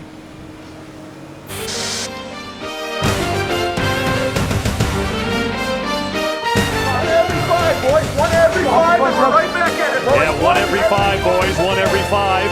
That's what we heard them say in the St. Cloud Tunnel, one every 5. One goal every 5 minutes. That gets you a tie game. It does, but that's all they want right now. They're just looking for overtime. They'll take overtime. Every coach in the world would be saying that coming out of the dressing room. 1 every 5. That's just a speech that you use over and over again when you get behind. Survival tactic. Just trying to listen, because 4 goals just seems too many. Yeah. Well, you always say, Barry, your best players have to be your best players, but not always. UMass, their not so best players have been their best players tonight in terms of scoring goals. You're exactly right. Without a doubt, UMass has got everybody rolling. The good players are playing well. The guys that are the grinders are playing well. There's a defenseman, Bollinger, joining the rush. Right here's the wraparound. Luganov right there. Here's the play we talked about. Laganov making that play. Great play. Unbelievable. Toasting the defenseman. Spectacular. That's as good a goal or as pretty as goal we're going to see in college hockey, no doubt about it. And Barry, I said last week at the regional that I thought this UMass team was deeper and maybe better than when they had Cale Makar. Obviously, he's a special player. You gave me a hard time about it, Bear, but I'm kind of liking what I'm seeing out of the Minutemen in this tournament. I only give you a hard time when you're wrong. You know that. And it's for your own good. All right, all right. It's been a great week seeing the love-hate relationship between Barry Melrose and Kobe Cohen take shape. Been a wonderful thing. Known him for 40 years. UMass 20 minutes away now, less than 20 minutes away from their first national championship in school history.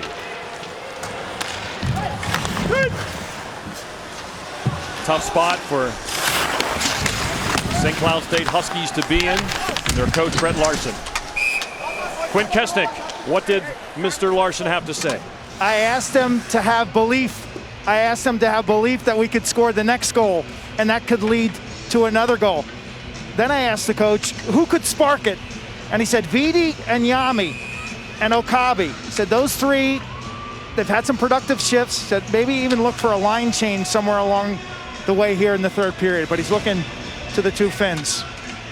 Yeah, Kobe mentioned the goaltending change possibility. Just don't have the depth in college most schools. Now UMass does, but it's David Rennick again to start the 3rd. That could change if there's a 5th. But another thing is they're not down 4-0 because of the goaltending. No, not at all. That's a good point. Yeah. They got bigger fish to fry than goaltending right now. This will be icing. Again, they've had opportunities. Lindbergh making great saves at the other end of the rink from Rennick, and some unlucky crossbars. Yeah, it started early in the game. They get that crossbar right away. They had a couple good looks on the power play. That was Okabe that Coach Larson mentioned. 1 whack, 2 whack. Wow, look at that save right there by Lindbergh. But they did have chances early, and they let that thing slip away. Well, they scored a shorthanded goal. That's a killer. That always changes the game.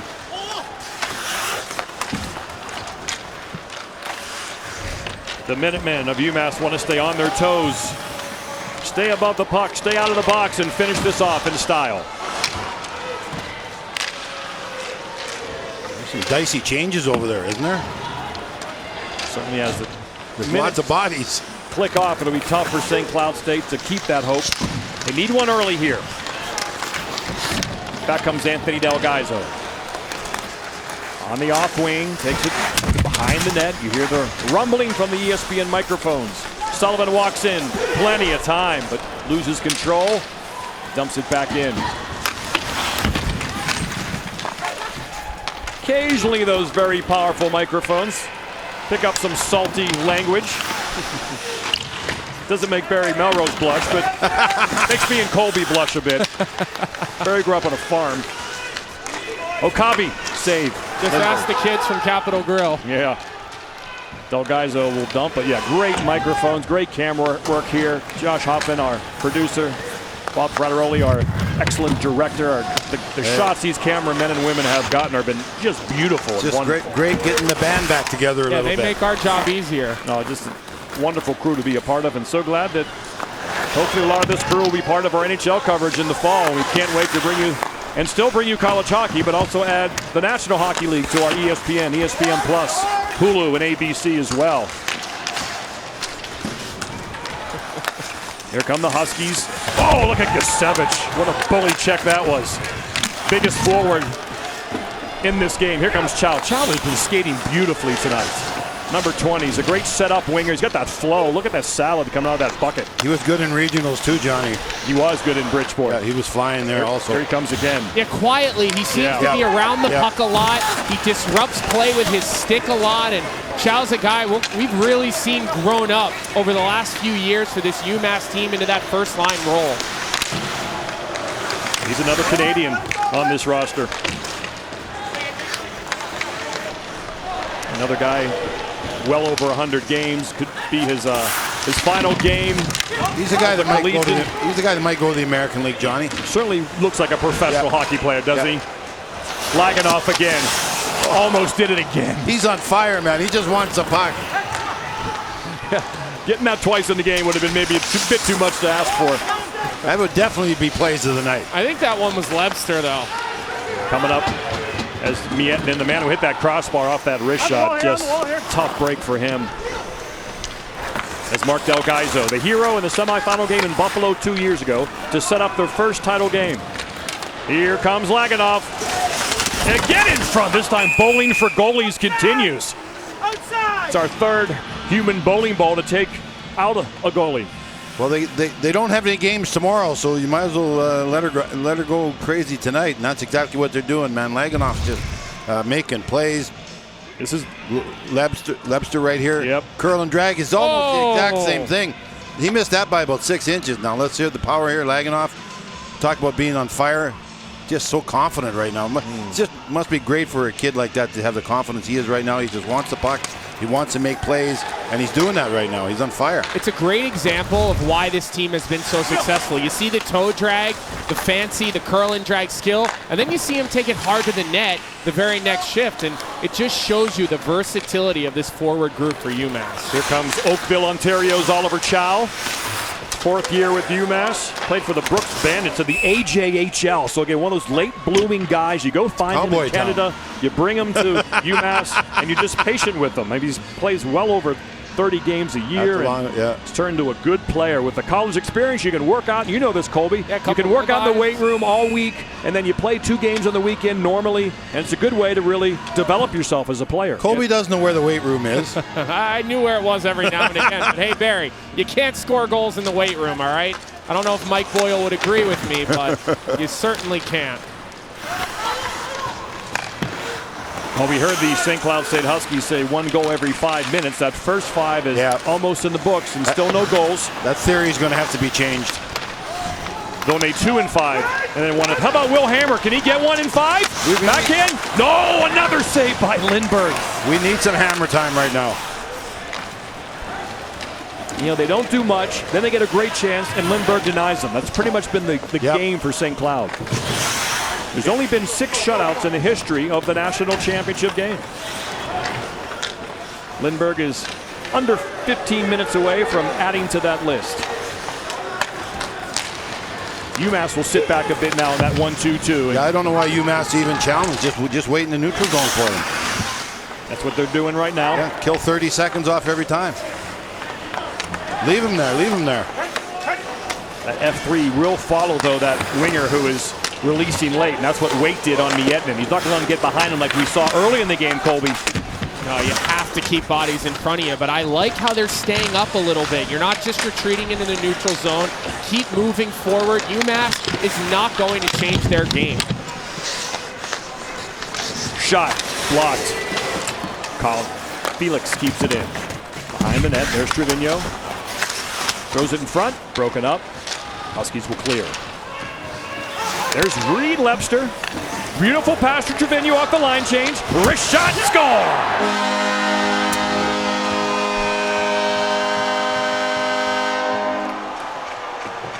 Well, when you start taking chances, Johnny, sometimes you end up giving a real good score, a real good chance to score, and that's exactly what happened. Trevino got it. He's got a wicked wrist shot. Bad line change. Beat a goaltender that's playing very well. Let's look at the pass. Trying a little bit of a stretch pass right there. Trevino's got it. There's the breakdown. There's not enough guys back. Looks like there was a bad change. Not enough guys got on the ice to get the coverage. And that's just short side wrister, man. That thing's moving. Wow.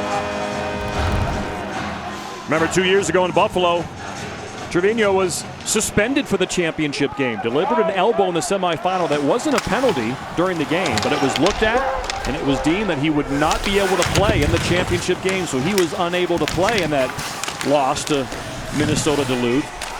So it's been a redemption year. He's learned from that. He's been much more disciplined and really a great sign. In front, Miller's denied. Puck squirts out and out of the zone.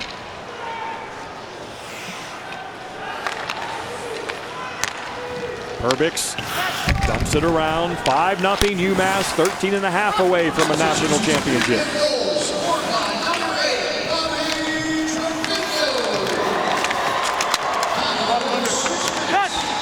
Walter Brown winner, best American-born college hockey player playing in New England. Quinn Kesnick by the bench. Greg Carvel, before that last goal, just amplifying his voice, screaming across the rink, up, up, up. He saw the late line change. Great awareness by his player to make that lengthy pass. Loud voice, though, and piercing. It is. It cuts through arenas. Trevino made it 5-0. His sister Dana, an excellent player for Boston College as well. Gaudette. Puck is still free. Got it from his knees. And it was saved by Rennick. And the life has really come out of the Huskies at this point. As you can understand as that goes into... Matter of pride. Matter of pride. Hockey players never quit. There he is, whether number 8. Up or down, you got to continue to battle. Stepping in to a twisted wrister. Top shelf where Mama hides the Thin Mints. He's popping water bottles in Pittsburgh. Maybe he'll be in the NHL one day.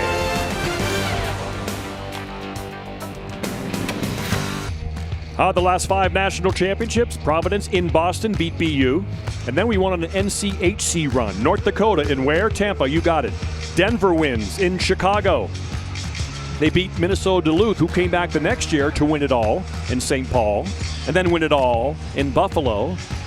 Unable to get 3 in a row this year, as they're not here, but UMass tries to end an NCHC championship winning streak and also tries to get their first Division I national championship. Won a women's lacrosse title in 1982. But now Greg Carvel brought here.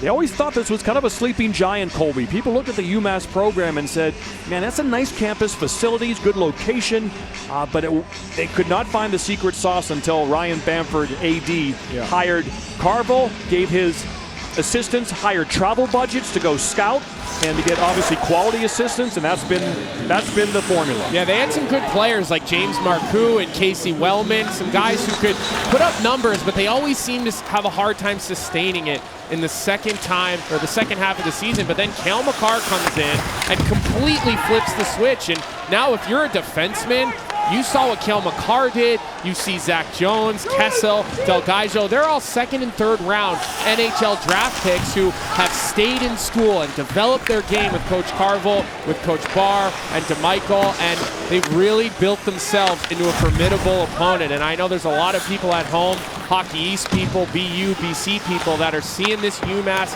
program emerge into a real powerhouse. Chow, Gaudette, Gusevich out there. And, of course, the latest challenge for them was the COVID protocol situation. Oh, whoa. Boy, Gusevich took a punch right in the face from Hentges that neither referee saw. He may have taken a number, and he may look for some retribution. Hey, coverage of the NCAA championships continue. NCAA Women's Gymnastics Championships next Friday afternoon, 1 Eastern, ESPN2. For more information on all NCAA championships, visit ncaa.com, your home for all 90 NCAA championships. Quick shout out to the Indiana University of Pennsylvania golf team. They win their conference championship today. PSAC out there in Hershey, Pennsylvania. Way to go, Jackson Butchergrass. Attaboy. Attaboy. Very athletic mom, apparently. Nah, you taught him the golf hands, Butchie. Come on. You got nothing from me. Chicken parm and golf hands. Good job, Jack, and the whole squad. That's like 50 minutes from here in Pittsburgh, Indiana, Pennsylvania. Jimmy Stewart. That's his hometown. Underrated actor. Underrated? Yeah. Legend.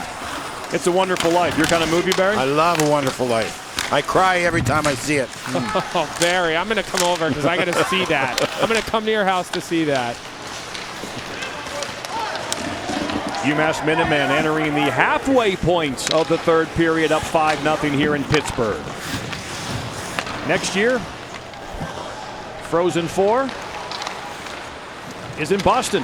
Well, that'll be a good one. Where the Providence College Friars won last. Last time we were here, Yale shut out Quinnipiac in the championship game. And UMass is doing that right now to St. Cloud State, who was at that Frozen Four in Pittsburgh in 2013. Remember all the bands that year? Yeah, it was awesome. Certainly we hope to have the bands back next year in Boston, a full house.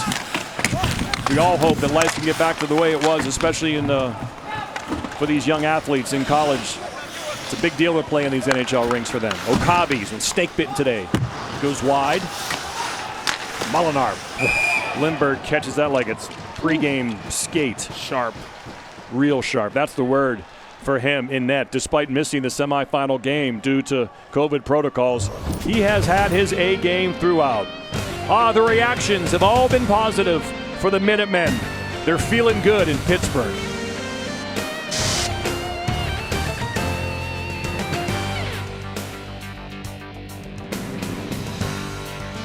Wasn't on his game in the semifinal against Minnesota Duluth when his team was getting drastically outshot.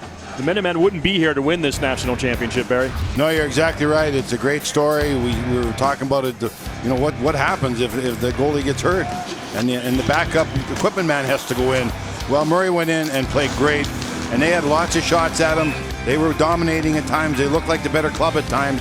He made 3 or 4 key saves when the game was on the line, allowing his team to start scoring and taking over the game, which they did in OT. Yeah, and there's a human side to this, guys, as a backup goalie or as a healthy scratch where you feel a part of the team, but you feel like something's missing. But for Matt Murray to come in and to play that game in the national semifinal, having not played since January, what a good feeling for him. A way to really close out his college career. He is a senior, so. I mean, it still would have been cool to win a national championship, but it's got to be way more satisfying, Colby, the fact that he played that big a part. 150%, Butch. Under 10 to go now in the national championship game. John Butchergoss, Barry Melrose, Colby Cohen, Quint Kesnick. Molinar and the Huskies would love to get one. Would love to see that light. Let's take a look at the Capital One Cup standings. The update as teams compete for a combined $400,000. A scholarship donation from the folks from Capital One. Alabama, another great year for their program. Baylor, congrats to their national championship in college basketball. You see the women's side as well. And Spencer Meyer, who wears that C so proudly and so well for the Huskies. Just can't seem to figure this one out now. Had some early chances, but didn't get the breaks. And then from there, UMass started to make some great individual efforts, finish off some chances. A great effort from their goaltender, who has stopped all 19 shots the Huskies have thrown on him. Hey, I'm not scared to admit it. I want to see a goal scored by St. Cloud. I don't want these kids to work as hard as they have and go through what they did this year and get shut out in the national championship game. Yeah, they had a good run in this tournament. They beat up on BU. They beat up on BC. They ran their way here. They won a tough game against Minnesota State. And they had a lot of hard wins that you mentioned, Butchie, throughout the season against Duluth, North Dakota. I mean, they deserve to be here, but just not their night tonight. 2 years ago, UMass was shut out in the national championship game. That was one of those 6 we talked about. Yale shut out Quinnipiac here in 2013.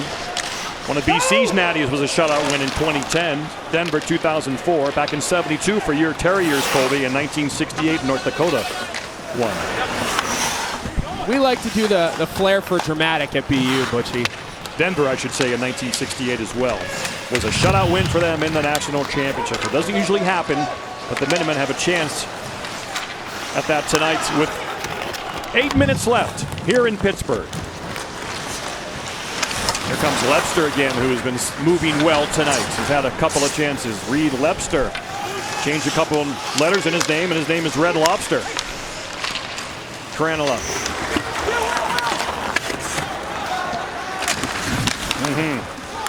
Empty in the tank here in Pittsburgh. There's Laganoff. Man, what a goal that was for him. Chips it in deep, a valuable player. Really has been a team effort since they started in Bridgeport and here in Pittsburgh. Everyone from the backup goalie to the equipment manager, putting on a uniform and having a chance possibly to play. And then breaking his skate the morning skate so he couldn't get out there.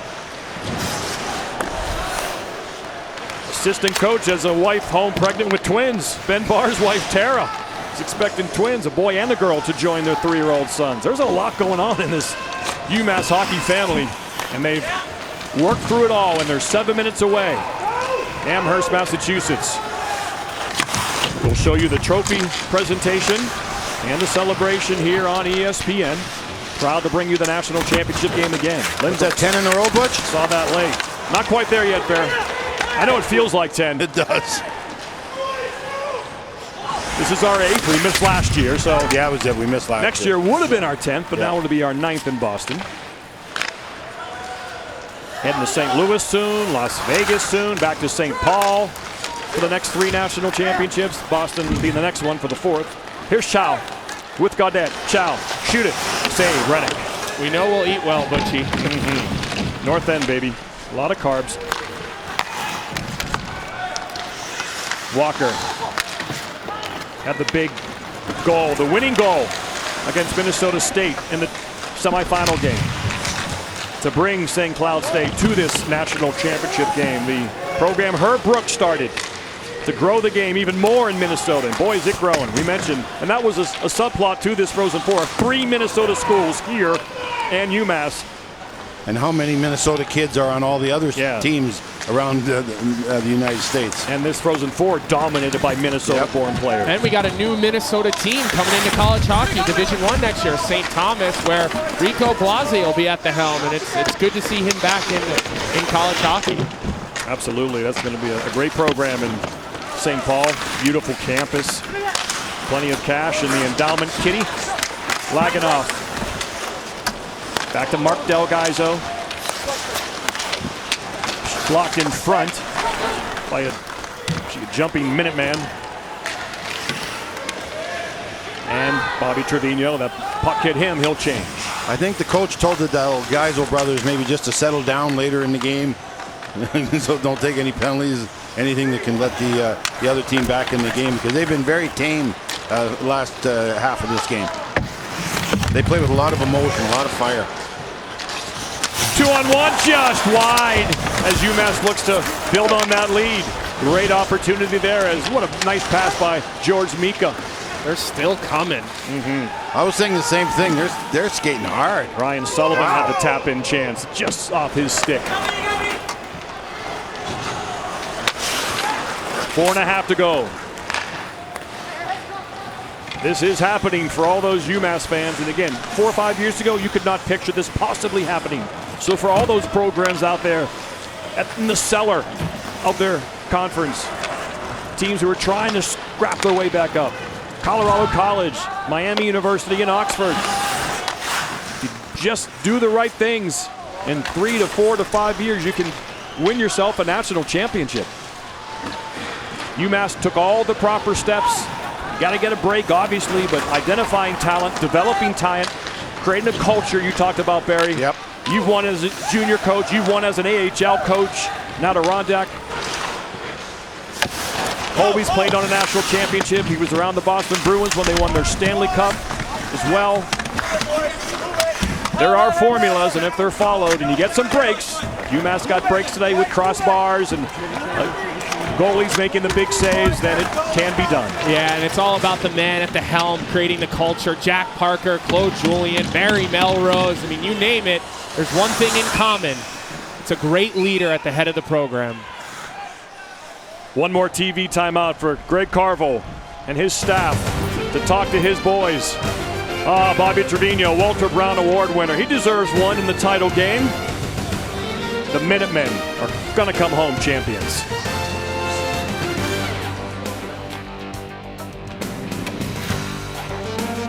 In Bamford, as the Minutemen seeking their first national championship in program history.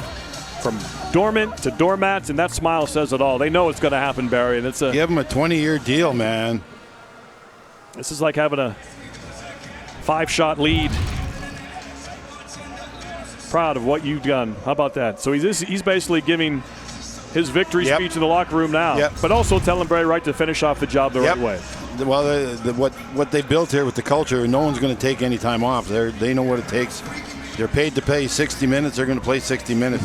Fantastic job of coaching. We've seen his games. We've met him.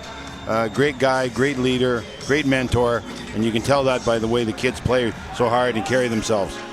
Supplemental draft pick of the Pittsburgh Penguins, and here he wins his national championship in Pittsburgh. Good defensive forward for St. Lawrence, captain, so you knew he had a coaching gene in him. Yep, leadership.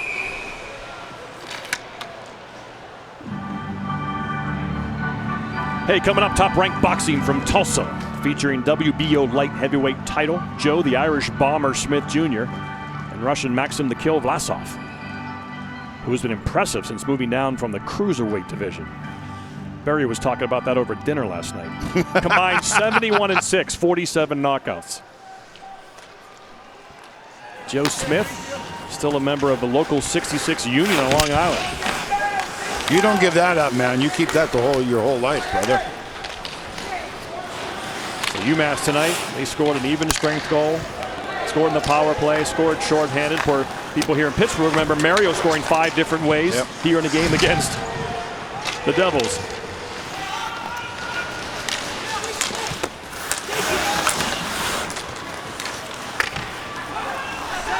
They are called UMass, but no players from Massachusetts in this game tonight. Again, they're built from all around North America and Finland. That's got to change, Johnny. Everything's fine. You're winning, Barry. Yeah. But those certainly will perhaps start to get some top-flight Massachusetts talent. I can't believe you watch this team play, watch how they carry themselves, watch what happens around them, watch the culture that we talk about. There you go. That you wouldn't want to come to this university. Celebratory beer, like to get the Patriots mask. You saw the wagon T-shirt. Yeah. Maybe they will become a wagon. Yeah. State of Massachusetts, now 5 natties for BU, 5 for BC, 1 for Harvard, and now UMass adds the 12th for the state of Massachusetts. Should be quite proud of that. The trophy is just 2 minutes and 17 seconds away. There it is. And we've seen great pictures from Carvel. First, they won the regular season Hockey East title a couple of years ago. And that look on his face was like, wow, what a moment of rage and happiness it was. Then, for the first time to win the Hockey East Conference tournament this year. And again, he said, grab that trophy. Drink it in. Appreciate it. No superstition. Touch it. Pick it up. And now tonight, they're going to pick up that NCAA Men's Hockey Championship trophy, as the women of Wisconsin did in Erie under head coach Mark Johnson. And they're going to hold that thing, and they're going to be champions forever. They will skate together forever after tonight. Meanwhile, at the other end, Philip Lindbergh trying to get the shutout. He's going to need a little help. He's seeking his 4th career shutout in the NCAA tournament, which would be an NCAA record. Oh, he's got to go to the bench and get fixed up. Broken string. See if he's allowed to, someone's allowed to tie that in. I'm sure that shouldn't be a problem there. I don't think St. Cloud's going to complain about the extra time.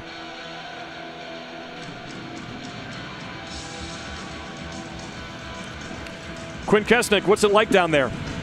Equipment manager Josh Penn is working on the goalie mask. Matt Murray's right behind Josh, and student equipment manager Zach Stagmeyer standing up on the bench. Not in equipment tonight. Well, he's got his other work clothes. Yeah, he's got the he's in pullover. His trainer clothes. He's got the pullover that the coaches wore all year long. That was the pullover that the UMass coaches wore all year long. They went to the regional and wore them, and then come Frozen Four, they put the suits. UMass is wearing the suits. For the first time all year, the coaches wore suits. Once they came to the Frozen Four, Greg Carvel thought, hey, this is the Super Bowl of college hockey. Let's dress properly. They didn't wear sweatpants. They put suits on. And look at you win a championship. So Greg Carvel will join the championship coaches of state of Massachusetts schools. Kelly, Snooks and Jack, Cleary, Parker, York, and now Carvel. All have brought national championships to Massachusetts. And Northeastern's a strong program. UMass Lowell could join that list one day. Norm Bazin has a great thing going.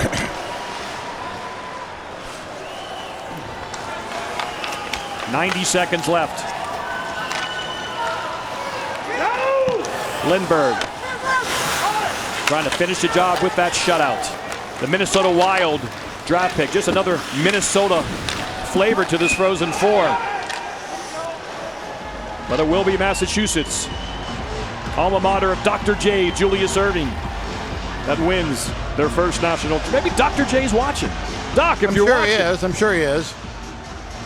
Your UMass is going to win a national championship. Well, would Marcus Camby be watching? I would think all the alum would be. I know James Marcoux is watching. I've been seeing his tweets and his texts all night. Jonathan Quick, Cale Makar, Lindbergh going to cover that up as he's 64 seconds away from a shutout, and Felix will skate away. He understands the frustration from his opponent. And there's, of course, Easton Brodzinski, and that's the look right there, injured. And we thought at some point, Barry, it might catch up. Maybe he could have scored a big goal in this game early, changed the complexion of it. He's their best goal scorer. He's that one weapon they really have. And once he went out, they won the semifinal game, but weren't able to and they do it today. 2 nights ago, they played very, very well in their game and looked very dangerous. So.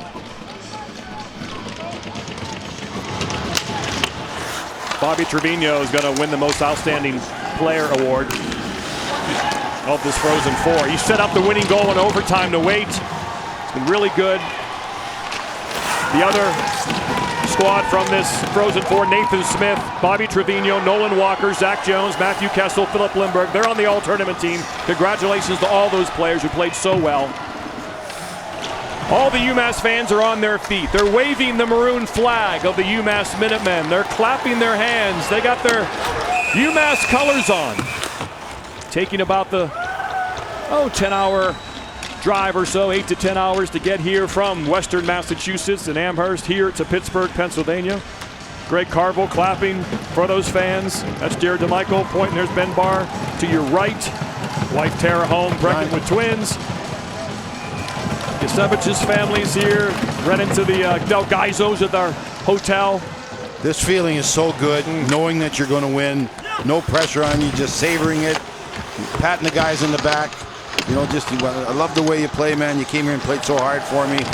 It's a real special time between a coach and a group of guys.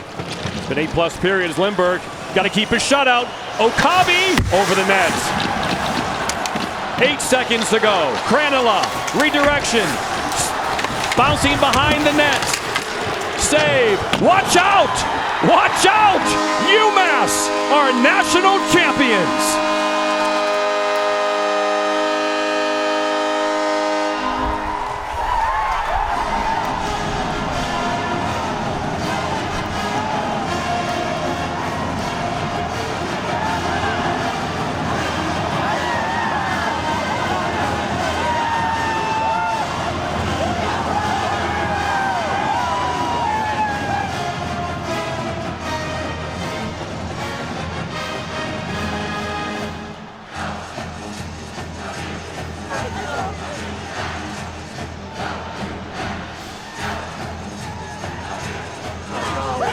Oh, the UMass fight song. The crowd singing the fight song in the stands. What a great scene. I got goosebumps. It's only 25% filled here, but these UMass fans are filling this 100% with their passion and their excitement for their school's first national championship. Yeah, and I love hearing the song. The UMass song. That's what the fans at the Mullen Center in Amherst would be cheering, and it's not fun when you're sitting on that other bench and they're scoring, but boy, they deserve this moment. They were a very good team all year. They battled some ups and downs. We talked a lot about what happened 2 years ago, Barry, when they lost, and boy, did that help. I don't think there's any doubt or any argument you can give that says that UMass is not the best team in college hockey. The teams that they beat to get here, all some blue chippers, great big teams that were used to going to the Frozen Four and winning the Frozen Four, and UMass beat them all. Great hockey team, great coach, great program. These are the best hugs right here. They are great hugs, Johnny, great hugs. 50 years from now, they'll call each other and talk to each other about this moment. Greg Carville's the man that made this happen, and he is with our Quint Kesnick on the Massachusetts bench. Coach, you got me? Yeah. As you survey this scene, What's going through your mind? Just very proud of everybody in our program. Where this program was 5 years ago, and now we're national champions. These kids they've done it all. I'm so proud of them. I'm so thankful, very grateful. You brought the team in with about 3 minutes to go in the game in a tight huddle. What did you say? I asked them to soak it in, that they'd earned this. And I asked them to just take a minute, soak the last 3 minutes in. I tried to. I told them I'm 50 years old. This is as good as it gets. And I want them to just take it in. This year, everyone was provided with excuses, but it hit your team this weekend. Yep. To overcome the adversity. How'd they do it? We're a team. We're not a couple of guys. We have not a lot of stars. We got a great team. A lot of good depth, a lot of good people. We were fine. I knew we'd be fine. What stood out today, Coach, in this game? I think the game was closer than the score. I don't know, we were opportunistic. I felt like we were opportunistic, and we were obviously a very good defensive team. Okay, I got to go. Thank you, Coach. We appreciate your time. He does not want to miss the team picture. We saw him in Bridgeport sprint across the ice before he talked to us. He was flying. Quint was able to get him before the picture. He wanted to respect Coach Carville. Quint's a great athlete himself. He knows what's going through these players and coaches' mind. You heard the emotion, Barry. That's what it's all about. It is. I've been in that situation. I know the feeling both ways, winning and losing in a game like that. These kids will remember. And John, you hit the nail on the head. 40 years from now, and it happens to me all the time, and it'll happen to everybody, you're still calling these guys, and they're still your best friends. And if you need something, these are the guys that'll lend you money or take care of you or drive a long way to help you go to the doctor or something, because you're teammates forever. And really stick taps to St. Cloud State and Brett Larson. They play in the strongest conference in college hockey, and it's tough. And they had their bubble to start the season in Omaha, and then they worked their way through the NCAA tournament. They got here. They came from behind in shocking fashion to beat Minnesota State. They make it to the title game, but then unable to get the job done. Bobby Trevino, what a strong season for him. Quint Kesnick. Bobby, you finished it off in style tonight. What's this like? How do you explain this? This is amazing. These seniors have worked so hard for this. They completely changed this program around, and they absolutely deserve this. I'm so happy for them. How does that happen? How does Coach Carville come in and completely flip the switch on this program? It's a culture. He cares about character more than skill, and that's what we're building here. We have a hell of a lot of character, and I'm so happy to be a part of it. It's crazy. Where did that character and culture show up on Thursday and tonight? Just to compete out there, just battling hard. I don't even know what to say. It's just so crazy. We just willed this one to victory. Bobby, congratulations. Thank you. Thank you so much. Of course, we have a trophy presentation to go, so players and coaches don't have to worry about missing the team picture, because the trophy's not here yet. That's the picture they want. There it is, the National Championship Trophy. We go to Robert Sebastian, in-house. Ladies and gentlemen, your attention, please. It's our pleasure to begin the 2021 NCAA Men's Frozen Four National Championship Awards ceremony. At this time, please turn your attention to center ice to join the NCAA Division I Men's Ice Hockey Committee Chair, Michael Kemp, for the presentation of the 2021 NCAA National Championship Trophy. What a tournament and what a game tonight. First of all, on behalf of the NCAA, the Division I Men's Ice Hockey Committee, and hockey fans from across the country, I want to express great thanks to Sport Pittsburgh, the local organizing committee, PPG Paints Arena management and staff, and Robert Morris University for their great efforts in putting this tournament on over the course of the last 3 days. A lot has gone into it, and it's one of those years where everybody fought through a tremendous disadvantage, and the hockey season was always in question. But people went forward, gave an effort, believed, and we ended up with a tremendous Frozen Four. A great congratulations is given out to the 4 teams that earned the right to be here. Minnesota Duluth, Minnesota State, St. Cloud State, and the University of Massachusetts.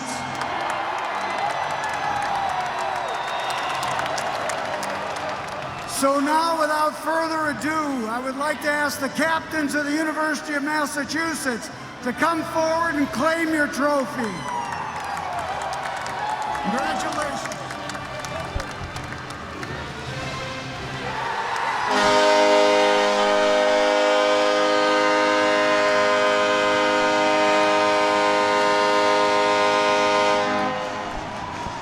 Man, what a feeling for Jake Gaudette to grab that championship trophy, and there it is, and there are all the hands. They all had a part in this. All those hands had a part in acquiring that trophy. What a story all year in college hockey, and what a story for UMass in particular. Now you just got to make sure you get into a good spot for the picture, Butchie. You don't want to get caught with a weird face. Oh, and then Kobe, were you going front row or were you going back row? I was front, right next to the trophy, Bear. The UMass fight song plays, and the fans are singing in the stands. We're not quite done yet from Pittsburgh, but we're going to take a short timeout. Go back to Steve Levy and the crew in Bristol, and then we'll be back in Pittsburgh for our final thoughts. There it is, the team picture they all play for, they all work out for in the summer. Best one moment. It's why they play. Congratulations, UMass. You are college hockey's national champion.